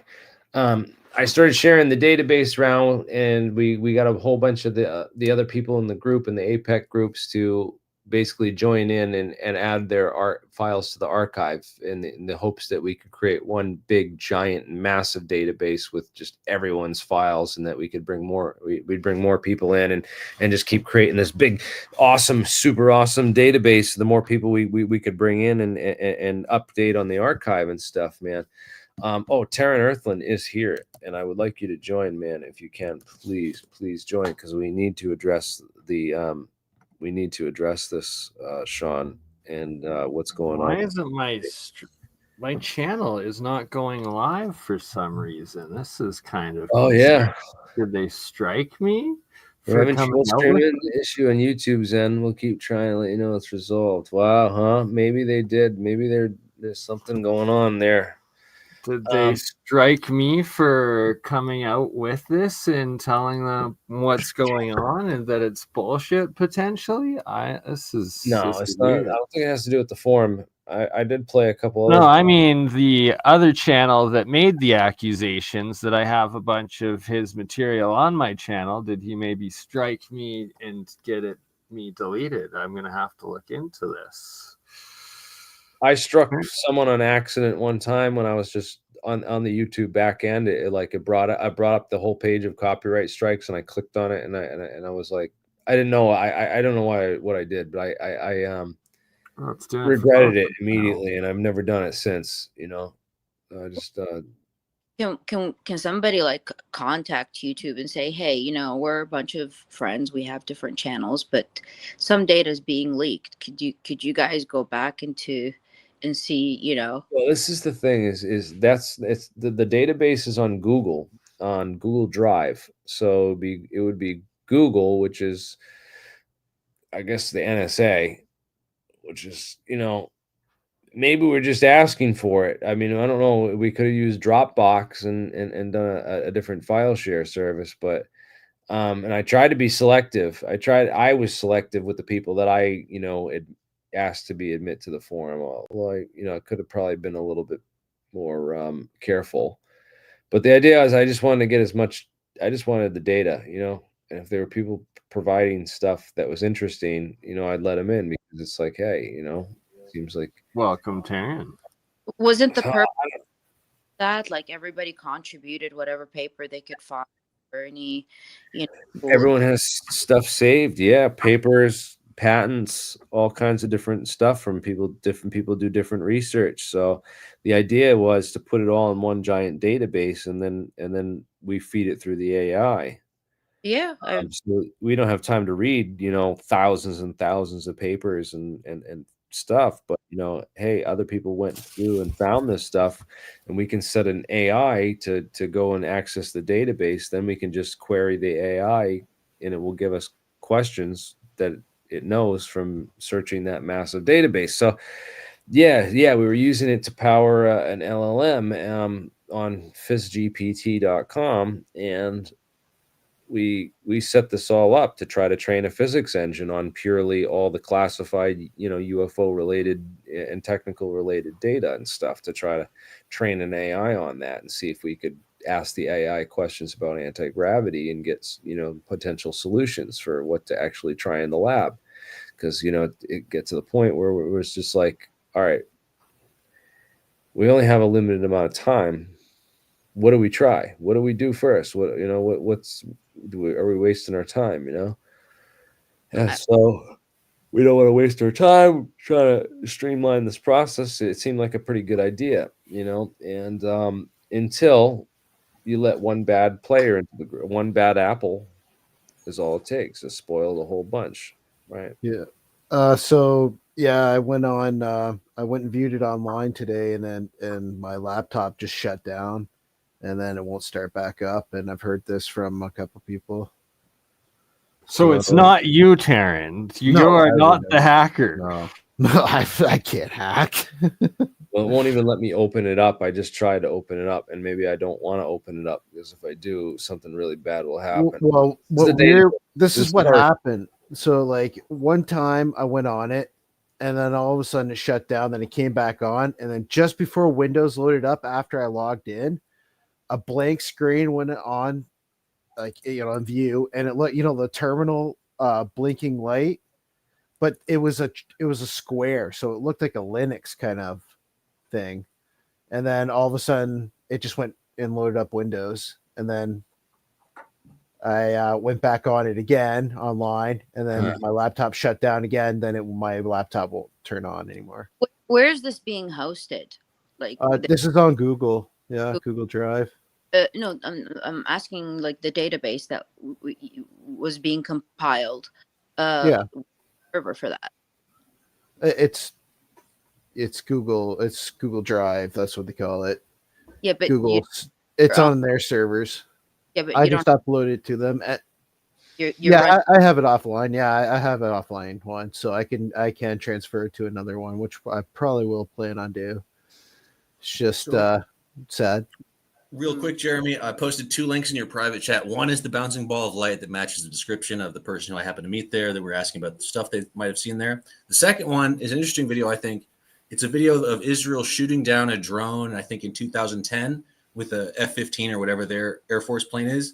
And if you look at the explosion that when it hits the drone, it's exactly, to me, it looks exactly like whatever hit the South Tower. All right. Let's interesting. Let's bring it up right after the Natron crap. Yeah, that was cool. I'm glad I've been doing a lot of research on all this kind of stuff, so I'm glad I could connect those dots that weren't really connected in the podcast there on the Egyptian blue. So yeah, Jeremy, just a little real quickly here. My plan really was to show off the stuff from 1915, all the flying saucer stuff from the Electrical Experimenters magazine. Do you remember that? It was from the United States Patent Office. They owned it. No, I don't remember that. You can send a link in the. I'll bring that up next. I'm just watching this. Yeah, looks like flubber to me a little bit. Looks like ball lightning. Ball lightning for the win. Wow, cool. I wouldn't touch it.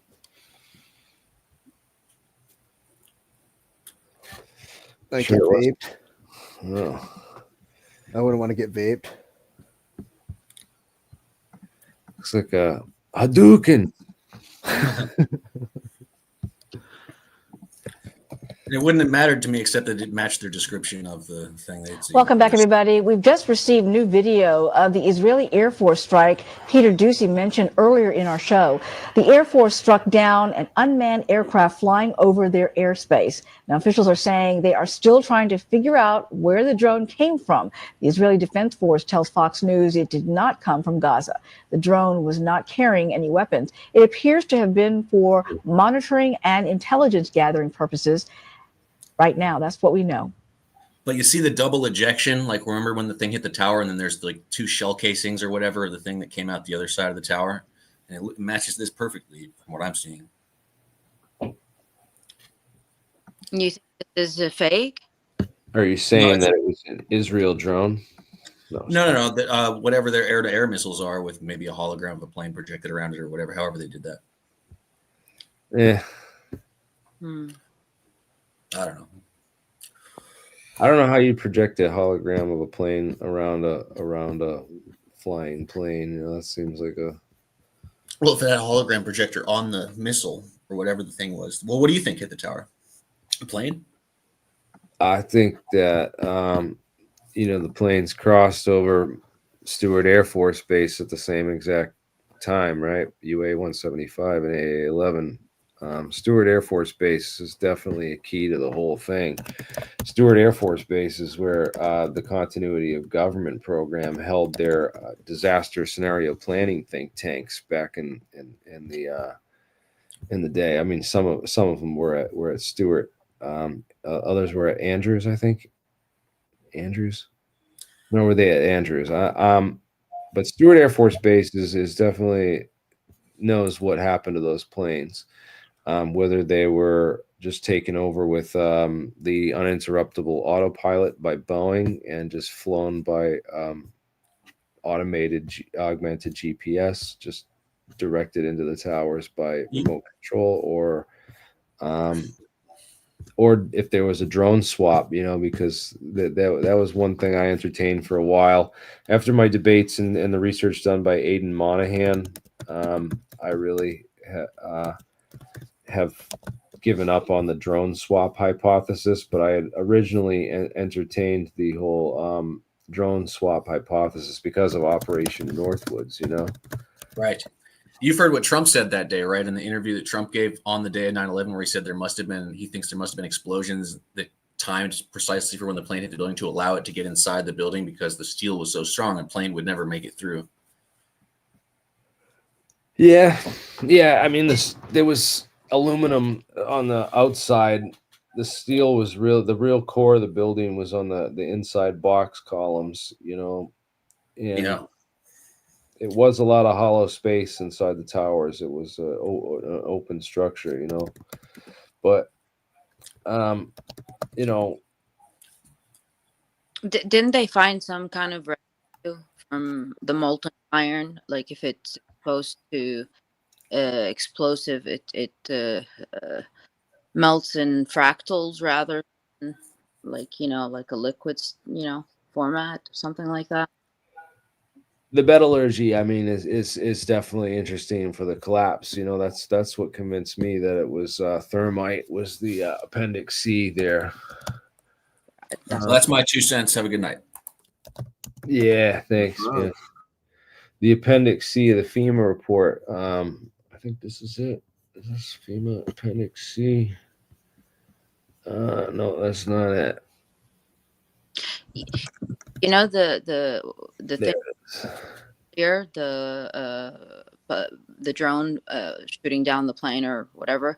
Well, can you see how the direction of the projectile? Like, where did it come from? Did it come from land or did it come from above? Because it does matter the angle on how it hit it.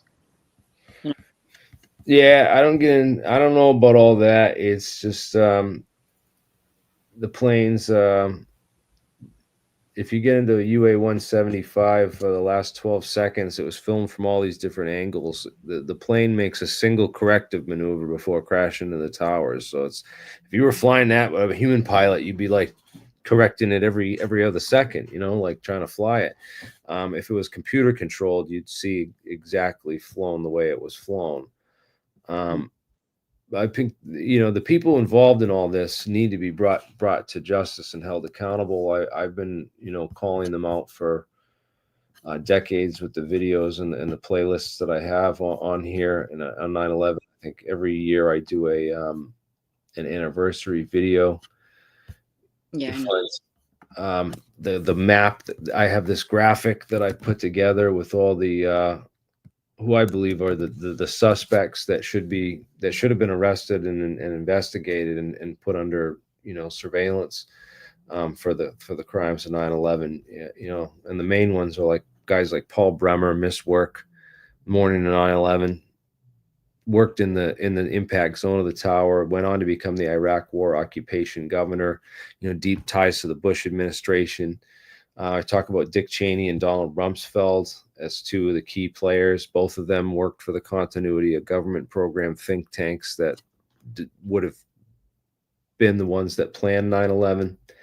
And both of them also worked for the Foreign Policy Advisory Board for Solomon Smith Barney, which is, of course, World Trade Center 7's largest tenant. So both of them worked inside World Trade Center Building 7. Before joining the Bush administration. That is key, along with the World Trade Center security apparatus and the companies, the people that worked for that security apparatus, who are, of course, connected to Leidos Corporation, SAIC, which made all the airport scanners. So they made billions of dollars selling airport scanners to airports after 9/11, which is why they needed the planes. They couldn't just blow up the towers and with a truck bomb or something.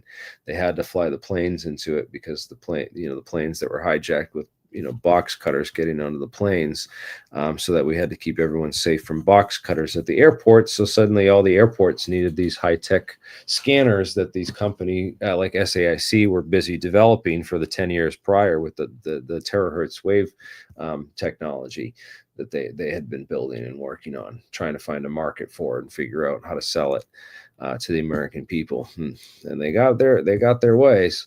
Let me tell you. So the whole petrodollar recycling thing too, with the whole oil. So big oil. If you guys want to, there's a whole documentary called The Prize. Daniel Yergin is the guy. He wrote this book. There's 2 books. He wrote a sequel to this as well. But this book is, there's if you get a chance, there's 8 episodes. They're an hour long each, so it's 8 hours. It's an 8-hour history. This is like should be shown in schools and taught in schools. This is great. If you guys want to go and find The Prize on Daniel Yergin's YouTube channel and watch the whole history, learn about Ida Tarbell and how Ida Tarbell exposed Rockefeller and big oil and started the whole antitrust legislation that broke up the monopoly of Standard Oil back in the day.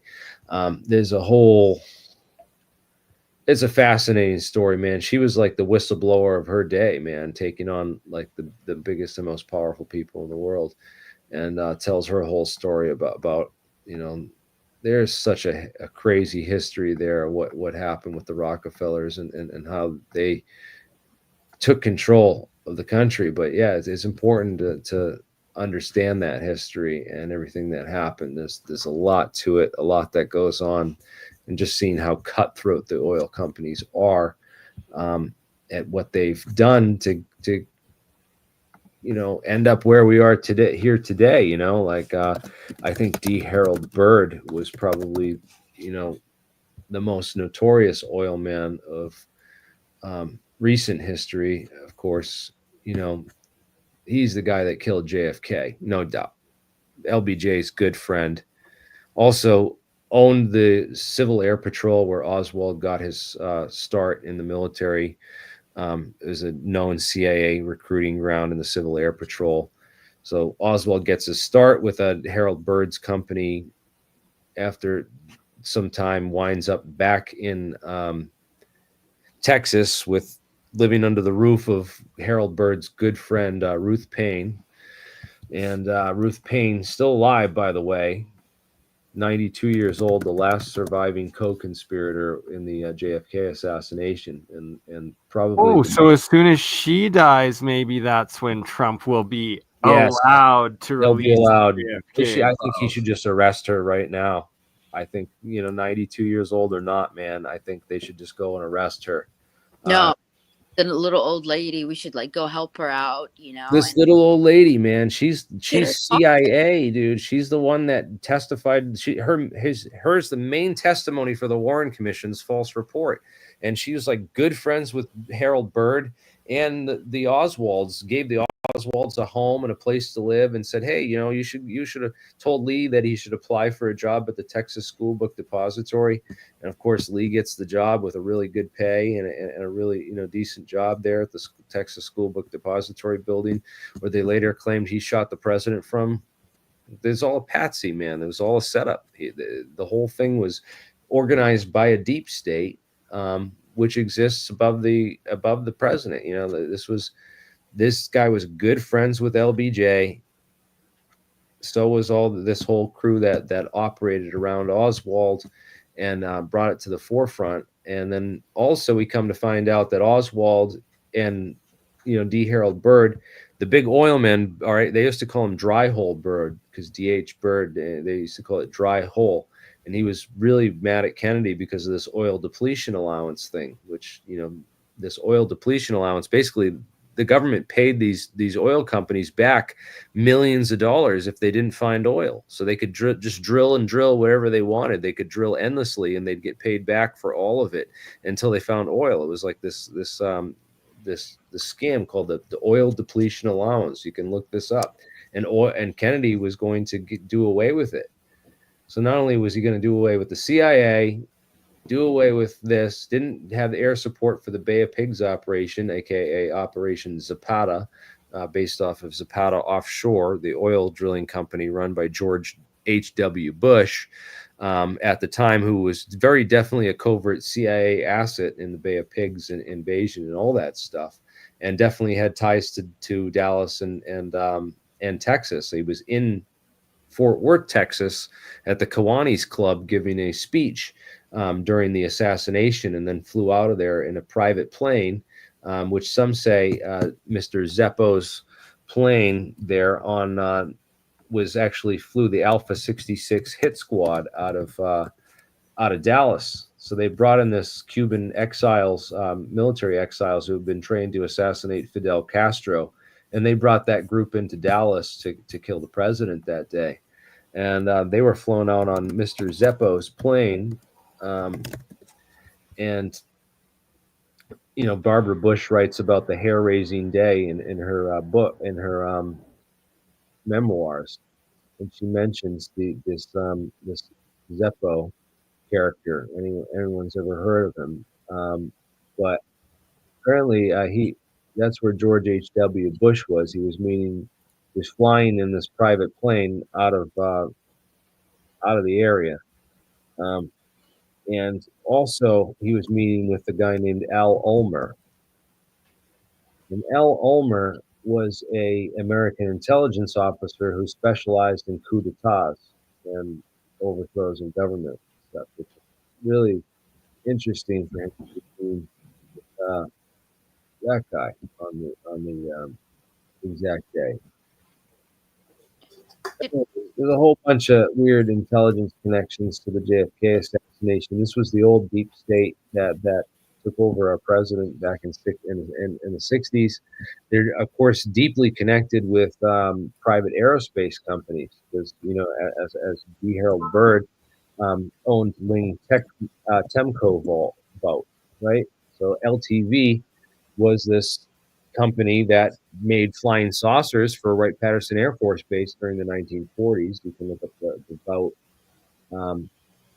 Flying Pancake, one of the first flying saucers with propeller powered, and I'm sure they made jet powered ones too. That, and a lot of other experimental aircraft during these very important formative decades in the secret space programs. This was NASA wasn't invented until 1958, and they were doing a lot of work building these classified kind of airframes and products for the government, and also for VTOL, like vertical takeoff and landing craft. This one could flip its wings like this and literally pull it like helicopters, lift itself up in the air and then take off. So they were also trying to build flying saucers, man. So, and building tactical ballistic missiles. Yeah. So they're doing like super classified building stuff for super classified programs. And, of course, this guy also owns the building where the president's shot from when he says he's going to go after all these things and shut them down. Which is really weird. It's just that it's lasted this long, that they've been able to cover it up and last it that long. But yeah, what are we going to do about all this with the government, and how are we going to ensure that the deep state takes all these people out? I mean, RFK Jr. is openly talked about who killed his father, RFK, at the Ambassador Hotel that night. He's openly named, Thane Eugene Caesar as the assassin, the Lockheed Martin Skunk Works security guard who had been hired as backup security for the Ambassador Hotel that night. Here he is, just hanging out in the background, and then he's the one that follows RFK into the kitchen, and where Sirhan, the programmed Manchurian candidate assassin, is waiting there with a gun, starts opening fire on RFK, shoots him, and at the same time these shots ring out, and this Lockheed Skunk Works security guards following RFK into the pantry. He pulls out a small gun and shoots two bullets right like here at point blank range, right from behind his head. And those are the shots that actually killed Kennedy, RFK's father, Bobby. And those shots were fired no more than 4 inches away from a point blank range with a pistol from right behind him. Clearly not where Sirhan was standing, and the bullet holes in the room don't match. There's too many bullet holes for the gun, so they definitely took RFK's father out. RFK's openly spoke about this and talked about it. So this is going to come out, man, when these guys get into office. They're going to be going after the JFK files. I hope they go after the 9/11 stuff and the 9/11 conspirators. They haven't mentioned anything about that or said anything about that. I think that might be just because it's too touchy and controversial, but they have mentioned UFOs.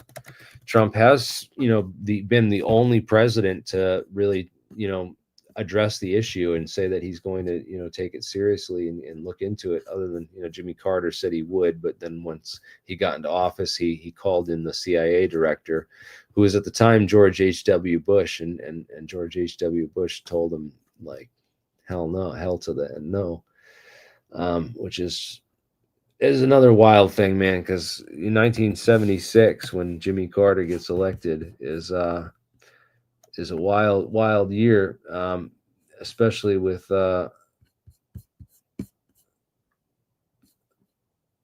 George H.W. Bush being appointed. This is the bicentennial, the 200-year anniversary of the country, and right at this time we're appointing this president who's going to change things, and the CIA director who has no past experience with the agency and is coming from as an outsider, going to clean up the agency and really fix the CIA and clean things up. And that man is, George H.W. Bush, who then proceeds to move all of the top secret CIA operations and clandestine things into private companies, which then operate as private corporations. And so they're outside the CIA, so they're no longer accessible to FOIA, no longer accountable, and it's more stovepiped and fragmented than ever before. And this is the demon who put all that together and did it, and able to fool the entire country into thinking that he's a decent and good person, that he was this Navy pilot who didn't wasn't involved in an intelligence op from his father to make him into a war hero for his future political career and campaign, and responsible for JFK's murder.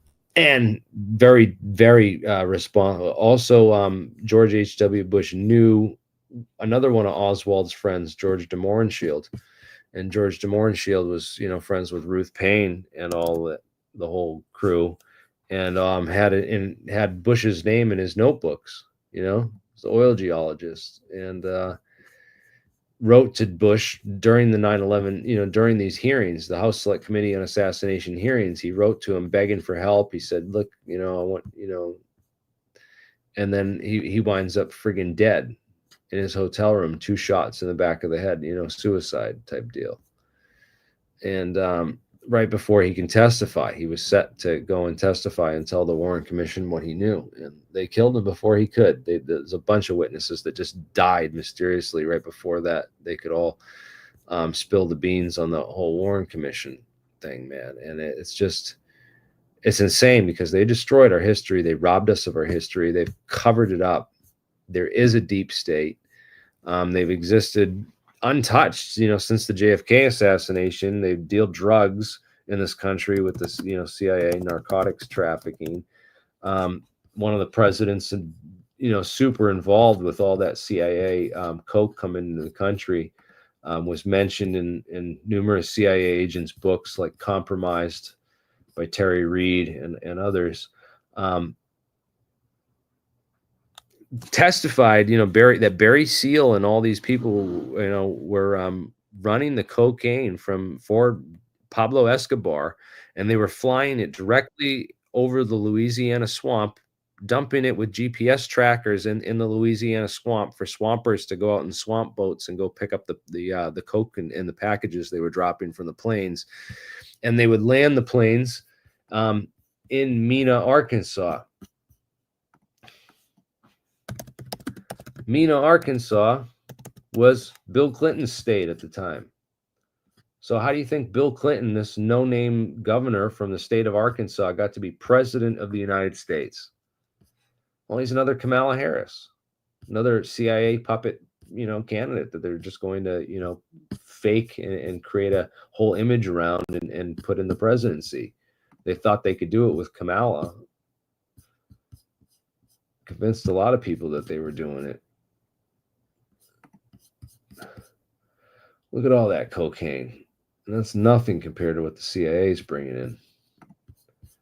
Pounds and pounds and pounds in packages.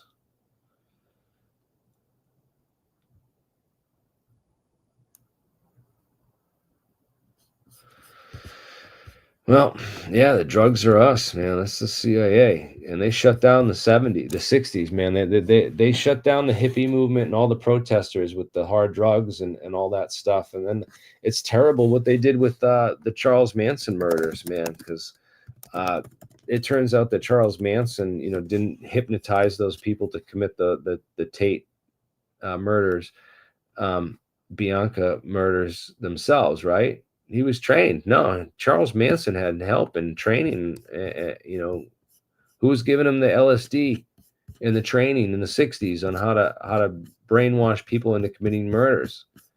Guess what? It was the CIA. And guess who they hired to, be his lawyer and prosecute him? A guy named Vincent Bugliosi, who was CIA and involved in all this crazy nonsense. Absolute shitbag, scumbag, lying piece of shit, fucking douche, whore. Should have been arrested, thrown in jail along with all his other fucking fictitious asshole buddies who have done nothing but destroy the American people. This was a psyop that made, they talked about in California that nobody locked their doors before the Manson murders. And suddenly nobody trusted hippies. All this peace, love, and harmony in the 60s was over. It was done after that. The CIA killed it. They shut it right the fuck down. Gangster style. With this crazy fucking lunatic who was the hippie murderer. Horrible, horrific, crazy, blood smeared on the walls, helter skelter. They sprinkled the wallets in black neighborhoods to try to start a race war and all this shit. That's the CIA, buddy. That was the CIA. 3-letter agency. None of these people have been held accountable, man. How do you feel about Pompeo being kind of locked out of the Trump administration? Great. F that guy. Former I know. CIA head, warmongering, war hawk, neocon. Exactly. I don't know what's going on, man, because there's been real quiet, and then there's been fake news articles floating around saying that Trump's going to drop RFK from the campaign totally. And people are getting all riled up because they think that's legit. Better not. He better not. He better not. If he does it, it's. I swear to God, like that would piss off a lot of people. It would be bedlam. It would ruin him. all his support. It's not happening. It's not- RFK I- is it definitely better fucked. not. No, He because needs- he Trump has even the opportunity Trump to make even history. gave RFK a shout out in his victory speech, saying, "You're in the you're getting the health. Just stay away from the oil." That was Trump's quote. So I don't see him going back on that. Right? Right. Well, this is wild, man. It's wild with everything that's going on because he want like, are they going to take down the deep state? How much of it can they take down in 4 years? How much? And there's these meetings going on. All in the they Pentagon. need is Ron Paul to audit the Fed, and the deep state is done. Yes. Done. Don't you think he's so pissed off at all the allegations that, you know, he's not going to use his position to take revenge on all these assholes? You don't think so? I mean, it's I think they're bracing for it and they're ready. I think they're predicting it. They know who Trump is and how he is. I think that he learned a lot his first term about where he and how he fucked up. And then Kennedy's educating him more and more. I don't think these picks are legit. You know, some of the people that they've said he's picked for cabinet appointees and staff, and some of the reasons, I don't know. Can't trust all those stories yet until it actually happens. We're going to see in January what really happens. You know, because we don't know if they're planning something even deeper. They might be playing 5D chess and saying, "Yeah, we're going to hire Mike Pompeo and all these guys," and then when they come to show up to work on the first day, they get fucking handcuffed. You know, that would be glorious. That would be glorious, right? And then be like, nope, sorry, you weren't the one. Actually, we have this other guy who's, you know, also showing up to take the real job. You're going to a prison cell along with Liz Cheney and all the people that and all the January 6th protesters are getting pardoned because the FBI set that whole thing up as with provocateurs and also with the guys, you know, who did 9/11, who Trump mistakenly hired as his freaking lawyer, Rudy Giuliani, Right? not even realizing that, you know, Giuliani's like deep state as they could be, and he, you know, he's the guy that responsible for part of 9/11 during his mayoral administration. and partially responsible for January 6th because he's the guy telling Trump that, you know, you won this election, we need to contest this, we need to do this. He pushed Trump to literally do that. So I think that in the upcoming months, there's going to be a lot learned. I think we have an opportunity here as citizens, though, to really educate people. People are in a state of shock right now, knowing that Trump won, especially up here in Massachusetts and Rhode Island. I mean, you've seen all the videos. democracy right there. Like, why are people shocked? People spoke, people went and voted, and he won. This is what democracy is. So They're shocked that it was actually democratic process. you know, Yeah, they're just I don't know. You've seen the videos though, the meltdowns. Have you seen the meltdown videos? They're Yeah. And now there's like a whole Hilarious. bunch of like these I'm not going to use a term to offend them, but liberal meltdowns of, I guess, women that are trying to come up with this ancient poison for poisoning all their husbands who voted for Trump, supposedly. It's this thing going on TikTok. It's Oh wild. yeah. Well, they're also shaving their heads and saying they're not going to have sex for 4 years, and they're going to punish all Well, the men. shaving your head and making yourself unattractive so you actually can't have sex for 4 years is a little bit different than actually poisoning your husbands. And Oh, and there's other ones that saying they're gonna seduce you know, Republicans who are married so that they can cause them to break up with their wives. There's a whole bunch of ones out there.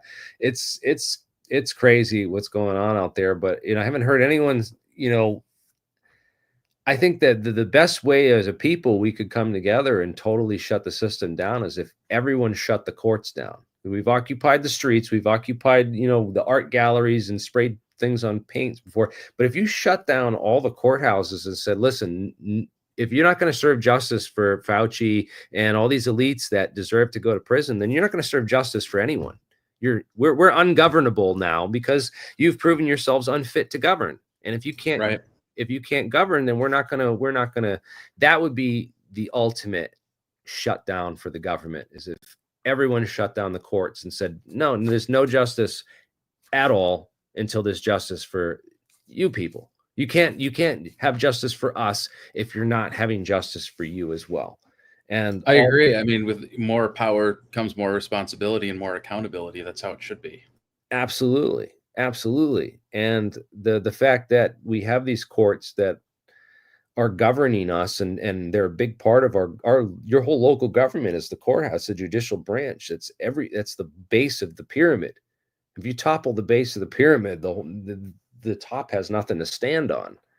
So it's a key foundational infrastructure for your government. And if you want to shake the core, the power to its core, that's, I think, how moving forward the public needs to handle this. Is that, we need to put signs up saying, everywhere, saying that, the government's going to get shut down if you guys don't handle your business. If the Pentagon's meeting about how they're going to protect these people right now, and having, secret meetings behind the scenes about how they're going to maintain this power structure and protect all this is like, we need to be having our own meetings behind the scenes about how we're going to dismantle and disrupt this power structure that's existed for literally thousands of years. These families have controlled all the banking, the 13 families that created the Fed on Jekyll Island, and these people are not going to give up power willingly. They're not. It's not going to happen. And they have so much power, so entrenched and so deep. This is going to take a very precise and very calculated part on the whole of the American people to take them down. And I think that these targeted policies, and then the police too, right? Just like after George Floyd, right? The riots and everything. They went and burned the police station down. That did nothing. Now, if they had all organized and shut down the courts and said, listen, you're not going to do justice on anyone until these murderers are held accountable. And the DA, the DA from Staten Island that said, I'm not going to press charges against the cop who killed George Floyd, right? If we all got up said, you're not going to press charges against anyone unless unless you press charges against, if we could, this is what needs to happen. These courts have way too much power over all of us, and they can literally just make up charges and send you to jail, send you to prison for years of your life, just based on one witness testimony. They don't need anything more than one witness's testimony to send you away to jail for years and years. And those are the same courts that will tell you that witness testimony is unreliable for your UFO sighting or your other witnesses who saw a second shooter on the grassy knoll. They're unreliable because it's just eyewitness testimony, right? This is bullshit, double standards with government. It's double speak. It's absolute nonsense. Just have to go back to Hillary Clinton and everything she was caught with, which should have landed her in jail for espionage and leaking. And then the Hunter Biden laptop. They had all these intelligence agencies come out and say it was Russian disinformation, and they covered it all up in the FBI.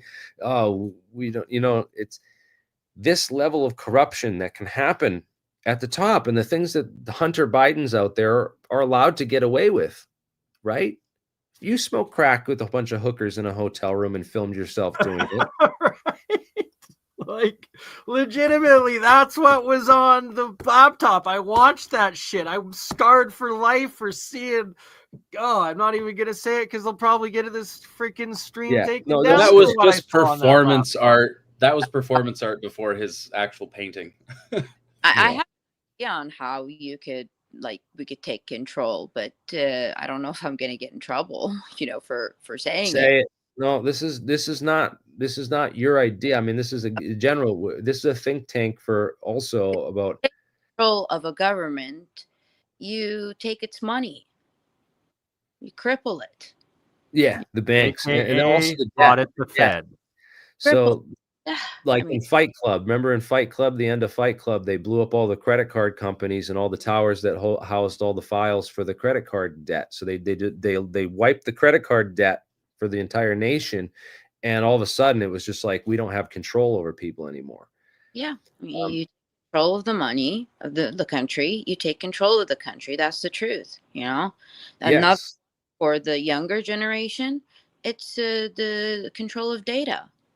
Imagine if on January 6th this year, we all said, you have till January 6th to arrest and start prosecuting the deep state. Or on January 6th, we're literally coming for the courts, we're coming for the credit card companies, we're coming for the banks, and all of it's getting shut down completely. Well, I wonder how many competing factions there are really behind the scenes. I mean, this is a peaceful way. We always think of the peaceful way of getting what you want. Right. Remember, we were talking about hacking maybe 30, 40 minutes ago. You understand that they are not bulletproof, their systems. Yeah. Yeah, okay, take all that information and zero out their servers. Now they don't, what do they have? Nothing. They don't have the sign, like literally delete their computers, but back it up. And if they don't have data, they don't, that's data is money too. You understand? It's like a ripple effect. You take one thing that they, rely on and use that as a leverage. Like, right. yeah, well, like Elon in the interview he did with Joe Rogan saying if Trump gets elected, he's putting out the full Epstein list. Hopefully that happens. Well, Because there's also right rumors there. that he's on that Epstein. Like, he has a Right? very Yeah, close exactly. relationship with But is Epstein. He's got Trump a pretty on close that list? relationship with the guy. So, and then he was also killed under Trump's watch too. So, like, man, life without It's very sketchy. Very sketchy. Trump, thank you for releasing the list, but who's that one name that's been redacted? I don't know, man. like, okay, you could talk about like money And it ends in UMP. different kind of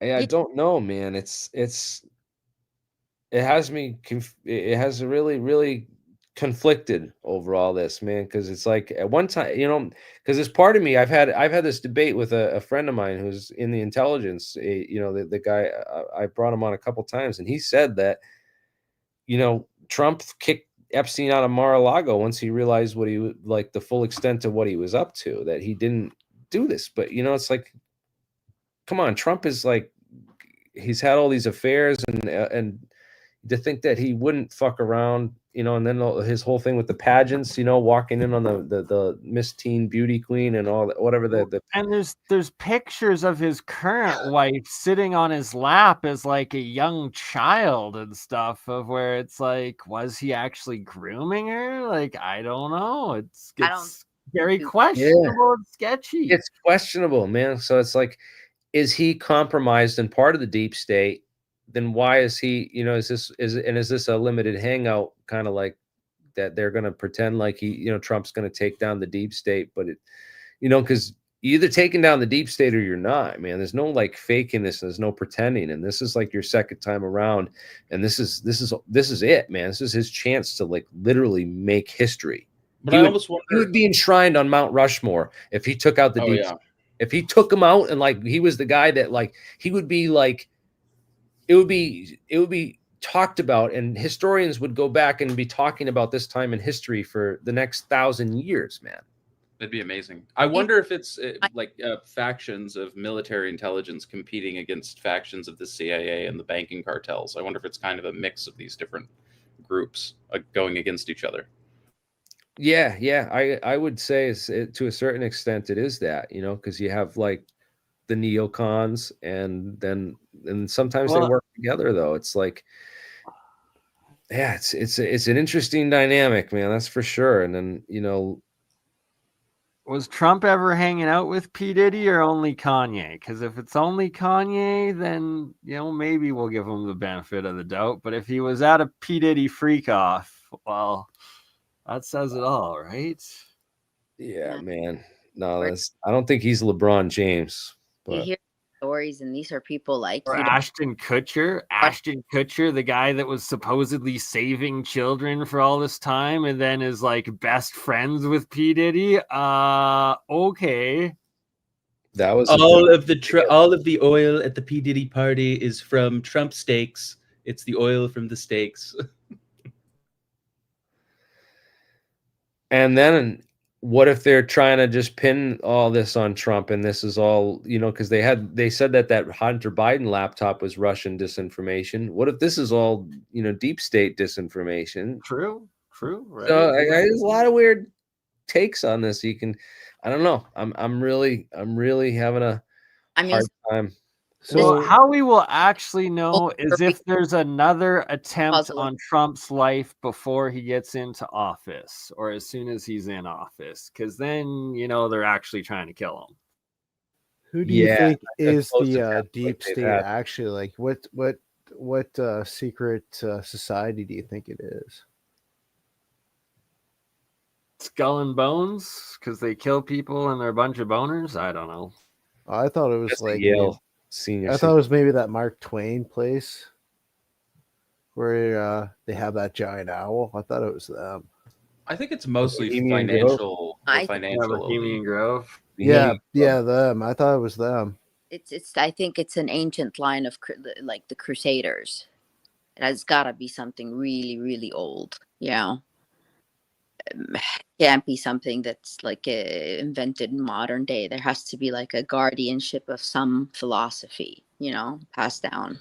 But Well, I if you think we're think talking about about- two different levels. I think all on of- one level you've got people like the Jesuits and maybe the Templars and all these other groups, and then on another level, I think you have the different financiers and banking groups and everything Well, isn't else. that what that Intelligence place is all about at Bohemian Grove? Like you have prime ministers and presidents there.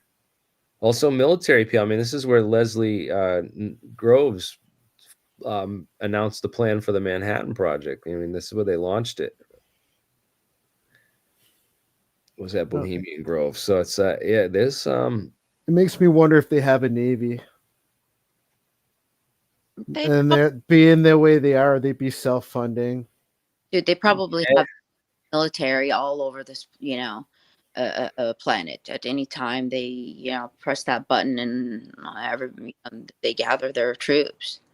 I mean, we here live with a lot of controls on this stuff because there's a lot of surveillance and stuff like that. But in other countries, that stuff doesn't exist. So it's easy to become a dormant secret army, Think about it. How much oppression is, there is on the other side of the world. $100 would probably buy, that person. You get it? Yeah. I'm 100% sure they have a secret army and it's distributed everywhere. Well, it's a secret society would be the only way you can Fifth really column. have a shadow government, especially if the governance there are presidents and prime ministers, especially from North America and other places, close by. So, to me, that makes sense because, like, how else could you have, like, what behind door scenes, like, could you acquire, for example, like, most of Canada's national protected waterways were sold by a guy who goes there, and that could make a lot of hydrogen. That can make a lot of compressed air, atmosphere. So it's very, very useful. You can, and not only that, waterways make gold through cavitation. At least that's what I talked to with Bob Greener about one time. I like that. I like what yeah. you're talking about. Because like the iron would come along the stream and then it would hit cavitation and transmute, right? Like I don't know. But anyways, you have these powerful people all in this one spot, and there's a shadow government. Like you think this governance would have a place to go where it's secret, and there's a lot of them, and there's been told that they have a navy. So who else would it be? So we'll know if Kamala ends up in Antarctica. Or the Arctic. Who knows? What is Blackwater? Blackwater. It depends on if you're talking about Navy terms. If Blackwater would mean out in space, where blue water would mean just on the outside of Earth, like, or like in the solar system. No, I'm talking about a militarized militia privately exists in the United States called Blackwater. Well, Blackwater also would mean international waters, and international waters have completely different laws, maritime law. Well, I think Blackwater renamed itself to ZXI. And if Kamala ends up in Antarctica, I think that would be called a cackle sickle. That's funny. Well, like Yeah, space is cackle. international waters, right? So, like, you know, therefore the laws of that would govern international waters is maritime law, isn't it not? Mm.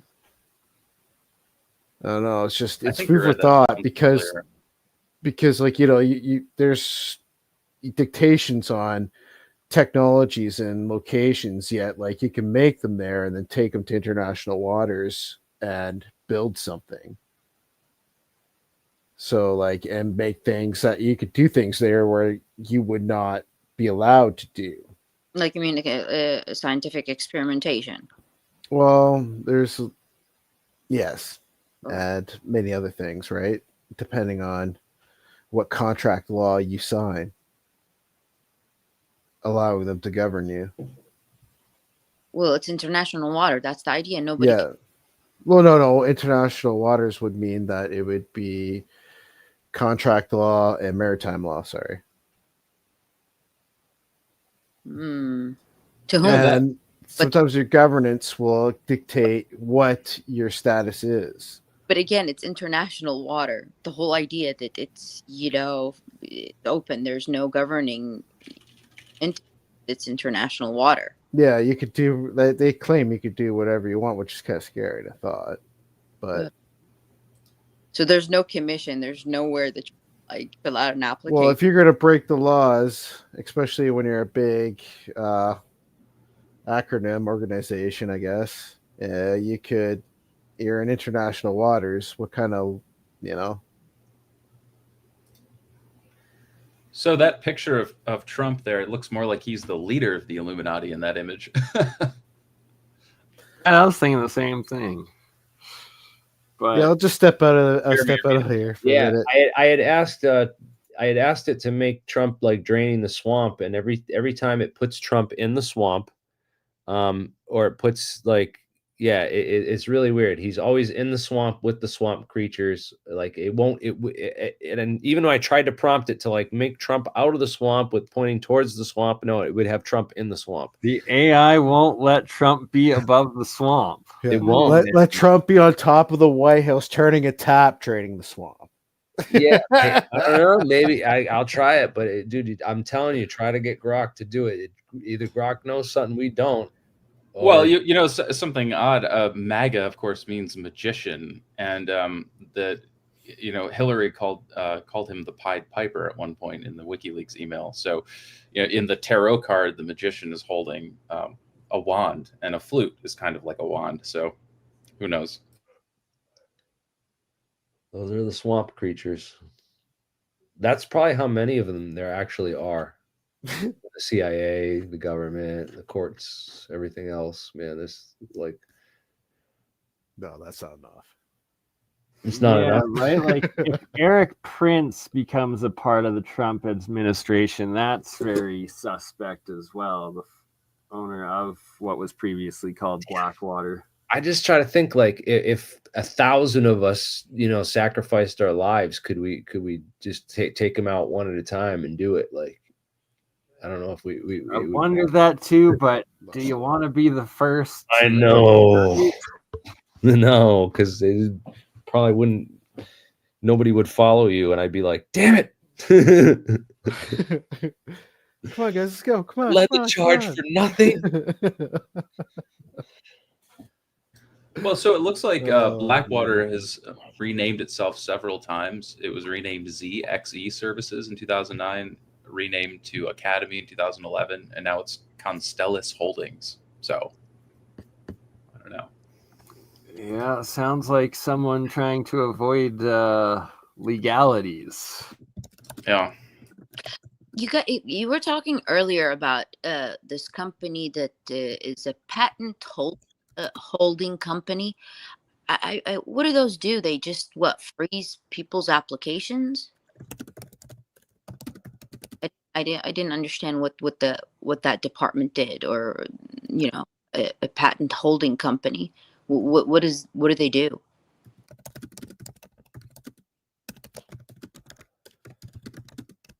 The patent holding companies. Yeah. They scoop up the patents and they classify them before they can make it to the U.S. Patent Office and become a matter of public record. That's where classified patents go. They classify the patents, and then they often will buy them out and shelf them too. Yeah. So. Yeah, they put them under classifications, like depending on what types of technology as well. Like, they have like these little subsections. Like most cavitation technologies are completely classified. So you'll find that. And like that includes charge cavitation and whatnot. So, like, what happens to the people that submit those patents? See, he's in the swamp again. I told it, put him on top of the White House. He's in the swamp again. It does not want him anywhere but in the swamp with the swamp creatures. I love the reptilian. Elon's AI too, right? And that's Elon's AI.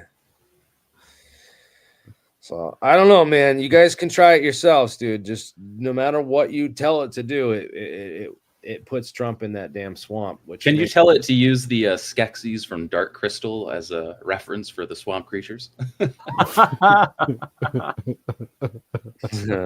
Dark Crystal. Oh, those things. Oh God. This is a good movie. That's what I picture them looking like. Sucking the life force out. Well, they have more of a snout. Well, they're about 8 foot. Yeah. Well, this is great, everyone. Thank you all for joining. We're going on 2.5 hours here. I want to shut this down before we break 800. We just broke 700 people watching live. So that right, and it wouldn't even let me restream to either of my YouTube channels repeatedly. And then I tried Facebook, and it won't even let me restream to Facebook. So that's how shadow banned I am. Right? I think it's all of us now. I think it's now. It's like the collective is shadow banned. All the friends. Well, Taryn, when you figure out how to get into your files without it crashing your computer. Oh, I no. I have it all on my hard drive, and I have access to that. Nice. So we can still do a future stream together. Oh yeah, we're doing that because this is BS, man. Like, there's no way I'm not gonna let this. Like, I'm gonna show people this happened years ago, like years beyond we even imagined. Like in the early 1900s, this is all started, and yeah. It's right, like that's the thing. It's like, okay, this UFOs aren't new. They've been around literally for like generations of generations. You can find them painted in old paintings hundreds of years old. Not just that. Like I explained to Jeremy just not too long ago, the Electrical Experimenters magazine that was owned by the United States Patent Office back in 1915, they were releasing all the information of, like, Tesla was in it all the time. All these great inventors, like even Birkeland, the guy, Kirsten Birkeland, the guy who created Birkeland currents, like he had a nitrogen furnace that was like really popular in this magazine. But like in the stories, they would show all the field propulsion craft and how like beams of energy were like hitting them, and they were luminescent, and like it was pretty cool stuff. Like it's all there, 1915, 1916, 1917, as you keep on going on. And the idea was there back then to do it. And from what I understand, if the patent office is starting to groom people with these stories to build these things, I'm assuming so that the military can come in and acquire them for their projects. And then, you kind of just disappear. Man, they've been doing that literally for over a century now. Oh, yeah, of course. And that's the saddest part. And it's Mars. all. Sorry. I said, I wonder if they send them to Mars, because, Oh, probably. the secret Mars thing, Well, what blew me away was that the like the CRT technology is a really excellent method of using tractor beam and repulsion with electrostatics. Like you could use, instead of using magnetic yokes, you use electrostatic louvers or fins, and you would use them to steer the craft around. Like you learn this from Lake Mirabo, and like you could use a similar type of technology if you were using lasers. You could make literally like a CRT television type effect, and you could literally, if you wanted to, maybe even like project a screen of what you want them to see onto like a planet or a moon, so that you couldn't see what was actually underneath it if it was like a satellite system. Well, we will go deep into that in a future episode, hopefully this week. The possibilities are endless if you really think about it. We needed to have a talk about fixing, getting a back. I have an earlier backup of my database, pre-hacking. So I'm gonna keep that on a. I'm gonna double that, copy that. I honestly though, the only time it ever I got a problem was when I went online through my browser onto the Google Drive and then went through it there, and that's when my computer got resetted and then it shut down, and then it won't turn back on now. My laptop. Wow. Oh, crap. Well, that's not cool. We're gonna have to we'll have to see about that, man.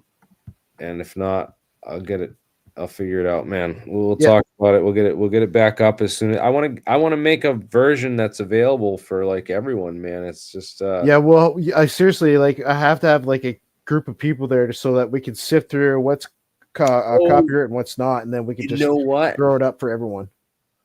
We share the whole database with Stephen Greer and them. Oh my God! Do you remember? Oh, I don't know if you remember what happened then. Okay, so what happened was I gave it to them. Yeah. And then there was like some talk about like a whole bunch of guys getting offed. I know, it was weird. It kind of, and I don't know if it was because of that database or the other one they had, because they had a bunch of them.